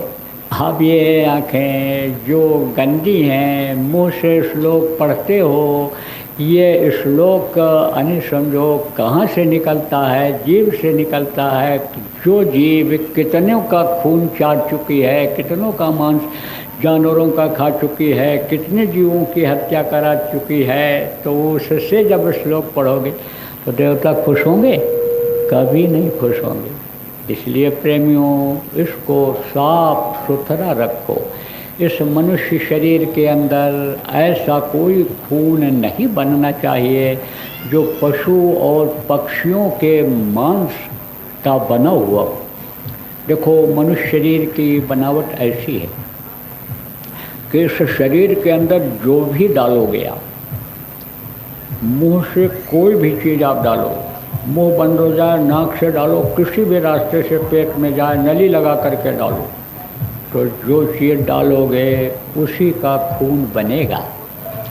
मनुष्य शरीर जो है वो शाकाहारी शरीर है, अच्छा पैदा होता है, शाकाहारी शरीर रहता है उसका, उसके अंदर जो रक्त रहता है, खून रहता है, शाकाहारी रहता है, तो वो शाकाहारी खून है। अब जब मांस खाओगे उसका खून बनेगा, खून बेमेल हो जाएगा। बुद्धि कहते काम नहीं करती है, उठ बैठ नहीं पाते, चल फिर नहीं सकते हैं। डॉक्टर से पूछो, डॉक्टर साहब क्या हो गया इनको? बोले भाई खून की कमी हो गई, दिमाग में इनके खून जा नहीं रहा है, दिमाग इनका काम नहीं कर रहा है। तो शरीर में ये जो 72,000 नाड़ियाँ हैं, ये जो चक्र हैं, ये जितनी भी नसें हैं, ये सब किससे चलती हैं? खून के असर से चलती हैं। किसी नस में देखो खून ज़्यादा है, किसी में कम है, लेकिन सब में खून है। आप ये समझो इसका सिस्टम ऐसा शरीर का बना है कि कोई भी इस शरीर को डॉक्टर न तो बना सकता है न समझ सकता है, न कोई वैज्ञानिक, न कोई पंडित मुल्ला पुजारी आज तक इस शरीर की रचना के बारे में समझ पाया और न समझ सकता है, और समझा भी अगर तो बना नहीं सकता है। मनुष्य शरीर वाला मनुष्य शरीर को तो बना ही नहीं सकता है। इस मृतलोक में केवल वही एक ऐसा है कि जो अपने सिस्टम से इसको तैयार कराता है, उसी मसाले से जो दे रखा है, उसी मसाले से सिस्टम से ये शरीर मनुष्य का बनता है। तो कहने का मतलब प्रेमियों यही है कि वस्ताद ने तो सारा दांव दे दिया था किसको? काल भगवान को, लेकिन ये सब थोड़ा सा दांव अपने हाथ में रखा। मनुष्य शरीर बनाने का आप ये समझो कि दे दिया मसाला, मनुष्य शरीर तो तैयार हो गया, लेकिन जीवात्मा को डालने का, जीवात्मा को निकलने का जो रास्ता है एक ही है।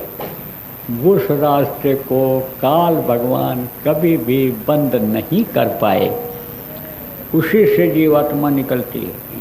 जिससे ये डाली गई है 5 महीना 10 दिन का बच्चा जब माँ के पेट में हो जाता है, जीवात्मा डाली जाती है, और जब समय पूरा होता है, सांसों की पूंजी खत्म होती है, उसी रास्ते से ये निकलता है। तो कहने का मतलब ये है, मैं आपको ये बता रहा था कि भाई मनुष्य शरीर के अंदर मांस, मछली, अंडा या ऐसी कोई गंदी चीज़ें मत डालो कि जो इस शरीर के सिस्टम को बिगाड़े, खून को बेमेल करे, रोगों को दावत दे। जब से देखो मांसाहार बढ़ा, तब से आप देखो बीमारियां बहुत बढ़ गई। ऐसी ऐसी नई नई बीमारियां आ जाती हैं कि स्वस्थ आदमी भी देखो कहता है मुझे ये तकलीफ़ हो गई। वो पहलवान दंड मुगदल लगाने वाला 2 आदमी को ऐसे पकड़ के उठा ले, 100-150 किलो वजन उठाने वाला आदमी, और गिर जाता है तो उठ नहीं पाता। दुबला पतला हो तो एक आदमी उठा दे, 4 आदमी लगते हैं उठाने में। अब आप सोचो कहाँ चला गया उसका बल, कहाँ चली गई उसकी शक्ति। समय की बात होती है, समय उसका खराब हो गया। समय जो अच्छा मिला था, उस समय से उसने केवल अपने शरीर को ही बनाया। किसी ने कह दिया कि मुर्गा खाओ शरीर बन जाएगा, बकरा खाओ शरीर बन जाएगा, भैंसा खाओ शरीर बन जाएगा, तो भैंसा भी खाने लग गया। अब इस समय कुछ लोग केवल शरीर बनाने में ही लगे हुए, निशाना पहलवानी करने का ही कर रहे हैं। उनसे अगर कोई कह दे आदमी का मांस खाने लग जाओ तो तुम और तंदुरुस्त हो जाओगे, तुम तो विश्वजीत हो जाओगे, तुम तो अजर अमर हो जाओगे, तुमसे कोई जीतेगा भी नहीं, काल भी तुमको नहीं छेड़ेगा, तो अभी आदमी का भी मांस खाने लग जाए आदमी। इतना अनिल समझो शरीर के लिए, लेकिन इस शरीर का कोई भरोसा है?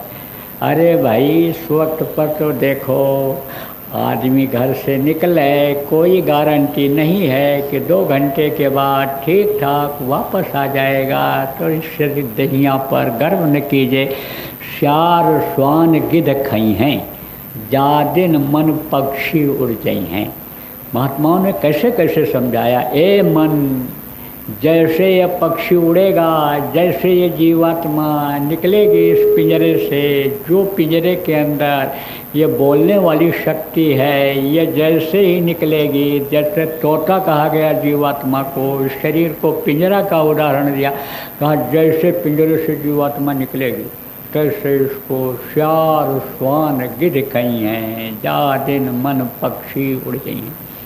आप चले जाओ शमशान घाट पर, उधर नदियों के किनारे, जहाँ कुछ लोग कुछ जलाए मुर्दा और कुछ को उसी में डाल दिया, ऐसे ढकेल के चले आते हैं, कहते हैं इनको मुक्ति दिला दो। चलो, अब इस समय बरसात में लाशें जल्दी जल नहीं पाती हैं, तो लोग कहते हैं नदी में पैरा दो, डाल दो, तो वहाँ पर गिद्ध और कौवा मडराते रहते हैं, सो वो लाशों को खाते हैं, लाश को। कैसा भी हो, जल न पावे जल्दी, तो जलाने वाले भूखे प्यासे रहते हैं। शमशान घाट पर तो कोई टी पार्टी होती नहीं है, कोई दावत होती नहीं है, देर लग जाता है, भूखे रहते हैं लोग। कहते जल्दी करो अब इनको, सब अभी इनमें क्या रखा रह गया, कुछ नहीं, जल्दी करो इनको भेजो। चलो, सारा मोह खत्म हो जाता, सारा मोह। आप समझो कि एक थे ना महात्मा जी, रहते थे कहाँ, पहाड़ी के ऊपर, तो गांव के लोग जाते थे सत्संग वगैरह सुनने के लिए, तो एक जवान जाता था, कहते थे कि स्वार्थ पाए करें सब प्रीति, सुर नर मुनि सभी की यह रीति। भाई, ये स्वार्थ का संसार है, स्वार्थ से एक दूसरे के साथ लोग जुड़े हुए हैं, स्वार्थ से ही प्रेम करते हैं, स्वार्थ की ही दुनिया है। तो वो लड़का कहे महाराज यही चीज़ हमारे समझ नहीं आती है। अरे बोले देख, जब मौका आएगा तो न तो तेरी पत्नी काम आएगी, न तेरा बेटा काम आएगा, न तेरे बाप काम आएंगे, कोई नहीं काम आएगा। देख आखिरी वक्त जब आता है तो सब निराश हो जाते हैं, कोई बचा नहीं पाते हैं, और यमराज के दूध निकाल कर इसको ले जाते हैं, मारते हुए काटते हुए झुलसाते, सब समझाते थे। उसके समझ में ना आवे, कहा है हमारी पत्नी तो हमारे बगैर रह नहीं सकती है, मैं न पहुँचूँ, रात भर खाना नहीं खाती है, मेरे पिता बेचैन हो जाते हैं, मेरी माँ सिर पटकने लगती है, बात देखती है कि कब आएगा बेटा, और ये कह रहे हैं कि कोई किसी का नहीं है, सब स्वार्थी हैं, ना समझ में आवे। तो एक दिन बैठा था, यही सोच रहा था, तब तक देखा महात्मा जी ने, तो कहा संत न देखें चाल कुचाल, वो परखें अंतर का हाल परख गए। तो बोले तू क्या सोच रहा है, तेरे समझ में से नहीं आएगा, तुझको मैं प्रैक्टिकल करवाता हूँ। कोई चीज़ प्रैक्टिकल किसी को करवा दो तो उसको विश्वास हो जाता है। जैसे मैं कहता हूँ बर्फ़ में ठंडी है, अब आप कभी भी बर्फ़ पर हाथ नहीं रखे सिल्ली पर, और कह दिया जाए बर्फ़ की सिल्ली पर हाथ रखो, कहोगे ये तो बहुत ठंडा है। प्रैक्टिकल उसको कहते हैं, तो करा दिया जाता है।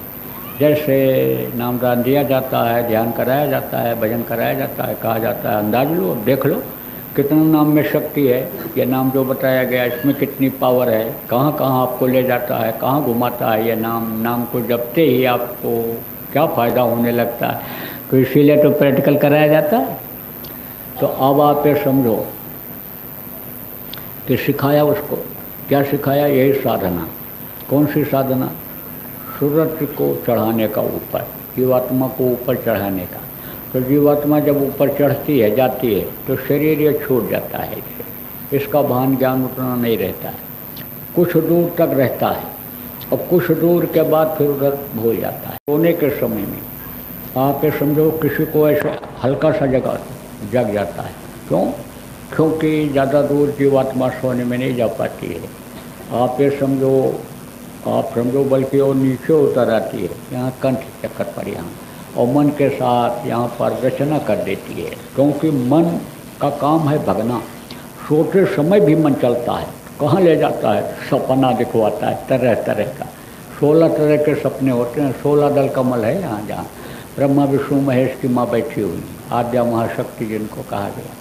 तो आप ये समझो प्रेमी कि थोड़ा सूरज चढ़ाना सिखा दिया, और कहा जा तो अंदाज ले, जा घर चला जा, और पहुंचते ही गिर जाना घर में और सांस को खींच लेना, तो तेरे समझ में सब आ जाएगा।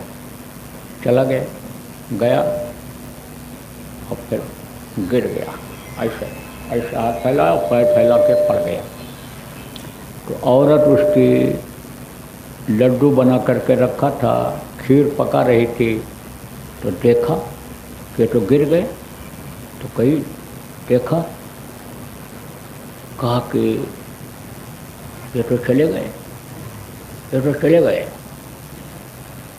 लेकिन अभी अगर चिल्लाऊंगी तो पता नहीं कब संस्कार हो, और भूख तो लगी ही हुई है। स्वामी धनधाम शरीर है, शरीर रहेगा तो सब कुछ है, नहीं तो क्या है, अब क्या है, अब तो ये चले गए। तो गई लड्डू खाई और उसके बाद खीर भी तैयार था, जल्दी जल्दी जल्दी पी गई, और फिर आई रोई। तो जब रोई तो सब इकट्ठा हो गए। अब ये हुआ भाई तो चले गए वो। अब पूरा श्वास तो उसने खींचा नहीं था, जब लोग देखते थे तो खींच लेता था, और नहीं बाकी हल्का फुल्का रखता था कि जिससे पता चले, सुनाई पड़े क्या बोल रहे हैं, क्या कहे। सब पड़ोसी इकट्ठा हुए, बोले भाई अब इनको ले चलो। तो ये हुआ कि इनको अब समझो निकाला जाए, घर से निकाल देते हैं लोग, उत्तर सिर करके लटाते हैं। क्यों लटाते हैं? क्योंकि उत्तर दिशा में जो सिर करके लेटता है आखिरी वक्त पर, उसके सेल शरीर के जल्दी, ये शरीर का जो सिस्टम है चलने का वो बंद हो जाए, खून रुक जाए, खून का दौरा कम हो जाए, बंद हो जाए, यानी समझो ये सब इसलिए करते हैं। तो कहे अब इनको चलो बाहर निकालो। अब बाहर निकलने को हुआ तो कहे भाई इनका तो हाथ पैर ऐसे निकलेगा नहीं, कैसे करा जाए? तो कहे कि दरवाज़ा निकाल दो। अरे औरत बोली दरवाज़ा निकाल दोगे तो बनाएगा कौन, अब तो ये चले गए। तो कहे तब क्या किया जाएगा? बोला अब इनसे कौन मोह है, काट दो, इनका हाथ पैर काट दो, काट के निकाल दो, अब क्या है, अब इनमें क्या दम रह गया। ओ सब लोग देखने लग गए, पड़ोसी लोग, घर वाले भी कोई एतराज़ नहीं किए। ये हुआ कि लो भाई तब वही किया जाए, अब इनसे कौन मोह रह गया, अब तो ये चले गए। हाँ, अब जब उसने सुना कि हाथ पैर काटने जा रहे हैं, उठ के भागा और गया महात्मा जी के चरणों पर गिरा। कहा किसी ने रोका ही नहीं कि हाथ पैर मत काटो, हम बना देंगे घर, न पड़ोसी, न माँ बाप, न जो परिवार के लोग थे, किसी ने नहीं कहा। और औरत तो हाथ पैर ही काटने जा रही थी। अब तो मैं समझ गया कि जीवात्मा ही सब कुछ है, जीवात्मा के निकलने के बाद इस शरीर की कोई कीमत नहीं रह जाएगी, कोई कीमत नहीं लगाएगा। इसलिए जीवात्मा ही यानी जब तक है तब तक आप जो कहते हो कि अपना काम कर लो, अपने वतन इस जीवात्मा को पहुंचा दो, अपने मालिक के पास पहुंचा दो, जन्मने मरने से छुट्टी पा जाओ। महाराज मैं तो आपकी बात को समझ गया। तो कहने का मतलब यह है, मोटी मोटी बात आप ये समझो कि जो नए लोग आए हो, आप इस शरीर को पाक साफ रखो, इसको आप गंदा मत करो, इसके अंदर किसी भी तरह का मुर्दा मांस मत डालो। अगर आप डालोगे तो उसी तरह की आपकी बुद्धि हो जाएगी, उसी तरह का आपका मन हो जाएगा। फिर ये है जो अनमोल चीज़ आपको देना है आपको, इसकी कोई आप कीमत नहीं लगाओ। जो राजपाट देने से, धन दौलत देने से, हीरा मोती जवाहरात देने से मिलने वाली चीज़ नहीं है, जिसको नाम धन कहा गया, जिसके लिए गोस्वामी जी महाराज ने कहा कलयुग केवल नाम आधारा, सुमिर सुमिर नर उतरे पारा। उस नाम की कीमत आपके लिए कुछ नहीं रह जाएगी, नाम की कमाई आप नहीं कर पाओगे। मोटी बात आप ये समझो, जो आपको सुमिरन ध्यान भजन बताया जाएगा, नाम की कमाई करके और सुखी होने का तरीका बताया जाएगा, उसको आप करोगे नहीं। इसलिए इसको आप मनुष्य शरीर को साफ सुथरा रखना, मांस मत खाना, मछली मत खाना, अंडा मत खाना, और शराब और शराब जैसा तेज नशे का सेवन मत करना। बाकी हजम कर सको तो आप 100 गिलास दूध पी लो, 2 किलो घी रोज़ खा लो, हमारी तरफ से पूरी छूट है। नामदान लेने जो लोग आप आए हो, आपको न घर छोड़ना है, न ज़मीन जायदाद छोड़ना है, न बाल बच्चों को छोड़ना है। आप गृहस्थ आश्रम में रहते हो तो गृहस्थ आश्रम में ही रहो। आप अगर बरकत चाहते हो तो मेहनत ईमानदारी की कमाई ज़रूर करो, ये ज़रूर कहता हूँ। आपको ये कहता हूँ गृहस्थ धर्म का आप पालन करो। जो जिसके प्रति कर्तव्य होता है, जिसका फर्ज होता है, वो ज़रूर अदा करो। कर्तव्य विमूढ़ मत बनो। कर्तव्य विमूढ़ जब बन जाते हो तभी झगड़ा झंझट और समझो कि परेशानियाँ घर में आती हैं। तो मोटी बात आप ये समझो, ना आपको कपड़ा उतारना है, ना आपको बाल बढ़ाना है, ना आपको दाढ़ी बाल मुड़वाना है, ना आपको जाति बदलना है, ना आपको धर्म बदलना है, ना आपको बाल बच्चों को छोड़ना, कुछ नहीं कर है। आपके पास तो अच्छा खाओ, है आपके पास अच्छा पहनो, है आपके पास तो अच्छे घर में रहो, है आपके पास तो अच्छे गाड़ी घोड़ा में चलो। पूरी छूट है आपको, पूरी छूट है आपको। लेकिन 22 घंटा में से 2 घंटा समय आप अपनी आत्मा के लिए निकालो कि जिससे यह नरकों में न जाने पावे। 84 में कीड़ा मकोड़ा सांप गोजर बिच्छू के शरीर में यह चक्कर न लगाने पावे। आप 2 घंटा समय निकालो कि जिससे आप जन्मने और मरने की पीड़ा से बच सको। क्योंकि प्रेमियों, जन्मते वक्त भी देखो बच्चा बहुत तेज रोता है, अपनी औकात से तेज रोता है। क्योंकि तकलीफ़ होती है। और मरते समय भी देखो बहुत से लोगों की तो हड्डी हड्डी चटकती है, रोते हैं, चिल्लाते हैं, ज़बान तुतली हो जाती है, आवाज़ साफ नहीं निकलती है, आँख से आंसू गिरते हैं, किसी के आंसू सूख ही जाते हैं, नहीं निकलते हैं, लेकिन आँखें बताती हैं, उनका चेहरा बताता है कि बड़ी इनको तकलीफ़ हो रही है। तो जन्मने और मरने की दोनों की पीड़ा से आप यानी बच जाओगे, बच सकते हो। आप ये समझो कि वो रास्ता आज आपको मिलेगा और ऐसा कोई काम आप न करना कि जिससे जन्मने और मरने की पीड़ा आपको अब झेलनी पड़े। अब तो आप ये कोशिश करो कि इसी जन्म में, इसी मनुष्य शरीर के रहते रहते हम अपना काम बना लें। जिस लक्ष्य के लिए, जिस उद्देश्य के लिए हमने मनुष्य शरीर को मांगा था, प्रभु ने दया करके मनुष्य शरीर दिया है, वो हम अपना काम पूरा कर लें। क्योंकि दांव लग गया है आपको। किस चीज़ का दांव लग गया? मनुष्य शरीर पाने का। और ये अवसर आपको मिल रहा है, तो इस अवसर से, इस मौके से अब आप मत चूकना। आपको नामदान देता हूँ, अनमोल चीज़ देता हूँ जो रुपया पैसा से नहीं खरीदी जाने वाली चीज़। नाम बताता हूँ। कौन सा नाम? ध्वन्यात्मक नाम, जिससे ये सारा संसार बना, अंड पिंड ब्रह्मांड देवी देवता बने, वो नाम ये है। एक चीज़ ध्वन्यात्मक नाम होता है, एक वर्णात्मक नाम होता है। वर्णात्मक नाम को मुँह से लिया जाता है।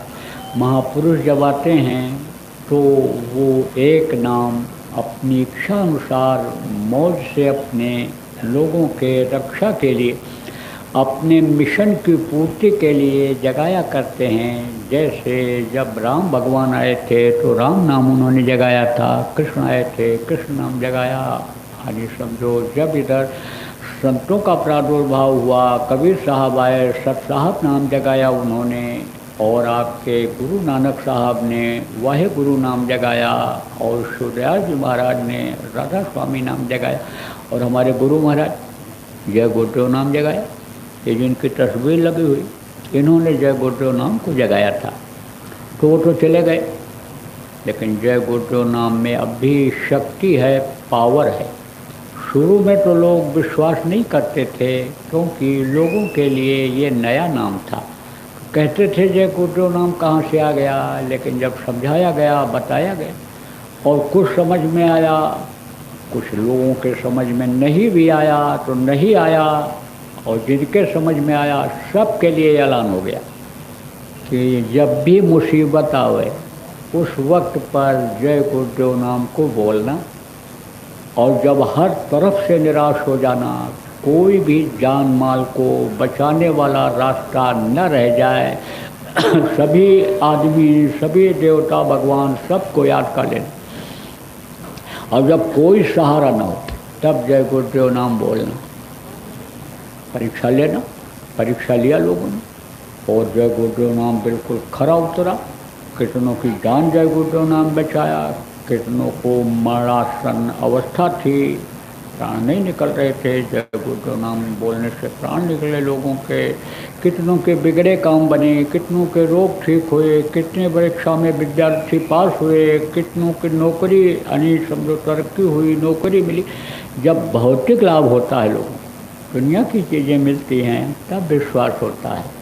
खाने को न मिले और भगवान को साथ कर दिया जाए तो भगवान का साथ छोड़ दोगे खाने के लिए, कहोगे भगवान पर तो हमको विश्वास है, भरोसा है, लेकिन भगवान से कहो हमारा पहले पेट भरें, तब भगवान हमको अच्छे लगेंगे। तो दुनिया की चीज़ों की ख्वाहिश रहती है, ज़रूरत रहती है आदमी की, तो उसकी भी पूर्ति करनी पड़ती है। तो उसके लिए नाम यानी जो वर्णात्मक होता है वो संत बताते हैं, बताया जाता है। तो देखो प्रेमियों, गुरु महाराज जय गुरुदेव नाम जो जगाए थे वो तो दुनिया संसार से चले गए, लेकिन जय गुरुदेव नाम में अब भी शक्ति है, पावर है। तो जो नए लोग आप आए हो, कभी मुसीबत में पड़ो, कभी तकलीफ में पड़ो, जय गुरुदेव नाम जरूर बोलना। लेकिन मुसीबत आवे क्यों, पहले ही क्यों न चेत जाओ। बराबर जय गुरुदेव नाम अगर बोलते रहोगे तो जय गुरुदेव नाम के आगे मुसीबत आ ही नहीं सकती है। कहा ना, कोट कोट मुंजतन कराही, अंत नाम मुखावत नहीं। आखिरी वक्त पर मुँह से नाम नहीं निकलता है, और अगर नाम का अजपा जाप होता रहे अंदर में, बराबर नाम चलता रहे, तो नाम को सुन करके वो तकलीफ आखिरी वक्त पर आ ही नहीं सकती है। यमराज के दूत आ ही नहीं सकते नाम को सुन करके। अरे घरों में जिनके तकलीफ़ें रहती थी, कैसी भी तकलीफ रहती थी, और जय गुरुदेव नाम की ध्वनि बोलना शुरू किया सुबह शाम, परिवार वालों को इकट्ठा करके बोलवाना शुरू किया, उन घर से तकलीफ़ें जाती हुई दिखाई पड़ रही हैं। बहुत से लोगों के घर से तकलीफ़ें चली गईं। 50-50, 60-60, 70-70 साल के भूत लगे हुए थे घर में। बुढ़े पर लगे थे, बुढ़ा मर गया, लड़के पर लगे थे, लड़का मर गया, पोतों पर भूत लगे हुए। भूत छोड़ छोड़ करके भगने लगे, चिल्ला चिल्ला करके भगने लगे। कहाँ जाऊँ, क्या करूँ, अब तो यहाँ हमारा कान फटने लगता है। जब ये बोलते हैं, जब ये आवाज़ लगाते हैं, तब हमारा कान फटने लगता है। मैं कहाँ जाऊँ, क्या करूँ, जा रहा हूँ, कहीं भी जाऊँगा, ऐसे बोलते हैं। आपको क्या पता है, आजमाइश करके देखो। हमसे कहने की ज़रूरत ही नहीं है। कितनों को मैं बताऊंगा, और बताता हूं तो जल्दी में विश्वास नहीं करते हो। आपको किसी को भी किसी भी तरह की तकलीफ़ है, जिनको जिनको नामदान मिल गया है, आप लोग सुमिरन, ध्यान, भजन रोज़ करो और परिवार वालों को कराओ। और जिनको नामदान नहीं मिला है, मान लो घरों में किसी किसी के खान पान लोगों का बिगड़ा भी हुआ है, तो भी उनको भी बैठाओ और उनको भी नाम ध्वनि बुलवाओ। तो आपके कितना कहने पर, कितना टाइट होने पर, जूता मारने पर भी शराब नहीं छोड़ा है, तो जय गुरुदेव नाम बोलने पर, बुलवाने पर छोड़ देगा। मन ही हट जाएगा। मन देखो एक ही है, जिधर मन जाता है उधर ही लगा रहता है। मन जब उधर से हट करके इधर लग जाएगा, जय गुरुदेव नाम में लग जाएगा, जय गुरुदेव ध्वनि में लग जाएगा, तब मन ही नहीं जाएगा तो उस चीज़ से मन हट जाएगा, कुछ दिन के बाद मन हट जाएगा। इसलिए बच्चों जो लोग भी आप सुन रहे हो इस बात को अमल करो। करने से होता है। दवा बहुत अच्छी दे दी जाए, खाओगे नहीं तो कहाँ से मर्ज जाएगा। सोचो आप, मर्ज को ख़त्म करना है। इस मर्ज को अगर ख़त्म नहीं करोगे, घर की तकलीफ़ों को, घर में जो मर्ज है, घर में जो लड़ाई झगड़ा रूपी मर्ज है, बीमारी रूपी मर्ज है, टेंशन रूपी मर्ज है, ये मर्ज अगर जाएगा नहीं, ये रोग अगर जाएगा नहीं तो भजन में मन कैसे लगेगा। इसलिए यह पहला पाठ है, पहली सीढ़ी है जय गुरुदेव नाम बोलने की। तो बराबर बोलवा करके देखो। नए लोग आए हो आप भी बोलो और बोलवा करके देखो। तो ये तो है वर्णात्मक नाम। और ध्वन्यात्मक नाम कौन सा है? जो 5 नाम है अभी आपको बताऊंगा। देखो, जिसका नाम होता है उसका रूप होता है, उसका स्थान होता है और उसकी होती है आवाज़। उसकी आवाज़ होती है। तो वो मैं अभी आपको बताऊंगा, रटाऊंगा, समझाऊंगा। जितना आप यानी समझो, याद कर सको, याद कर लेना। जो ना याद हो पावे उसका लिखा हुआ कागज़ यहीं आपको मिल जाएगा। और जब कागज़ आपको याद ले लो, आप याद कर लो, जब याद हो जाए आपको तब उस कागज़ को फाड़ करके फेंक देना। देखो, इससे घबराने की ज़रूरत नहीं है। ये तो सावन की फुहारें हैं, ये तो स्वागत में आती ही रहती हैं। अभी अगर सावन ना आवे, भादो ना आवे और हमेशा बैसाख ही रहे तो बैसाख घूमते रहोगे आप ऐसे ही।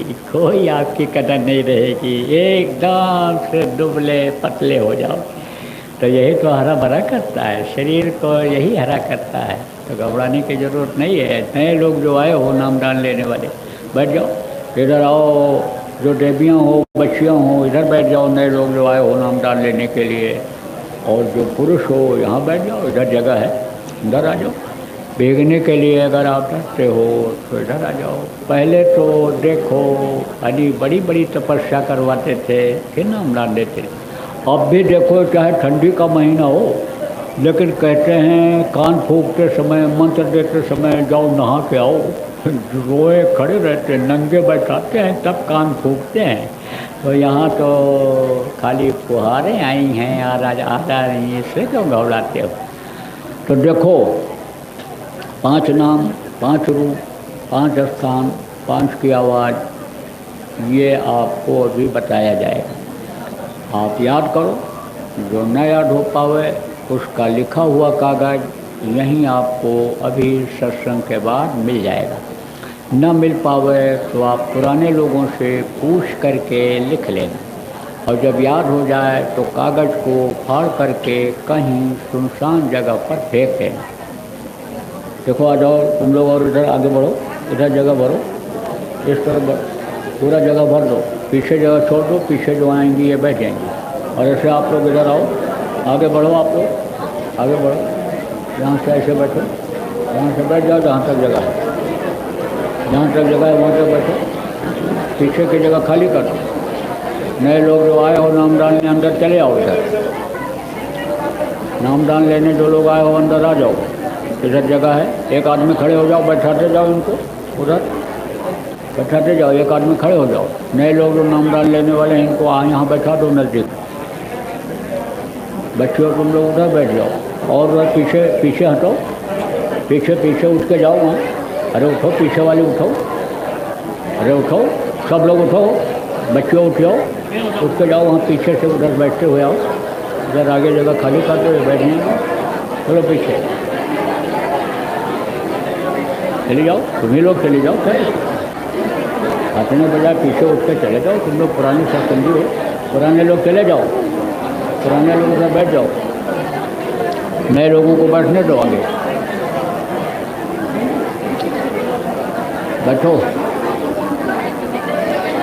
चलो बैठो, बैठ जाओ, बैठ जाओ, बैठ जाओ। नए लोगों को बैठा दो। उधर भी और जगह है, थोड़ा थोड़ा तो उधर पीछे हट जाओ। पीछे उठ के चले जाओ, क्या दिक्कत है। उधर वाले तरफ चले जाओ, पुराने सत्संगी हो चले जाओ सब लोग। पुराने लोग बैठो, उठने बैठना तो है, पुराने लोग बैठो इधर, नए लोगों के लिए छोड़ दो ये जगह, तो वहाँ पीछे बैठ जाओ, क्या दिक्कत है। पुराने लोग उठ जाओ, नए लोगों को बैठने दो इधर।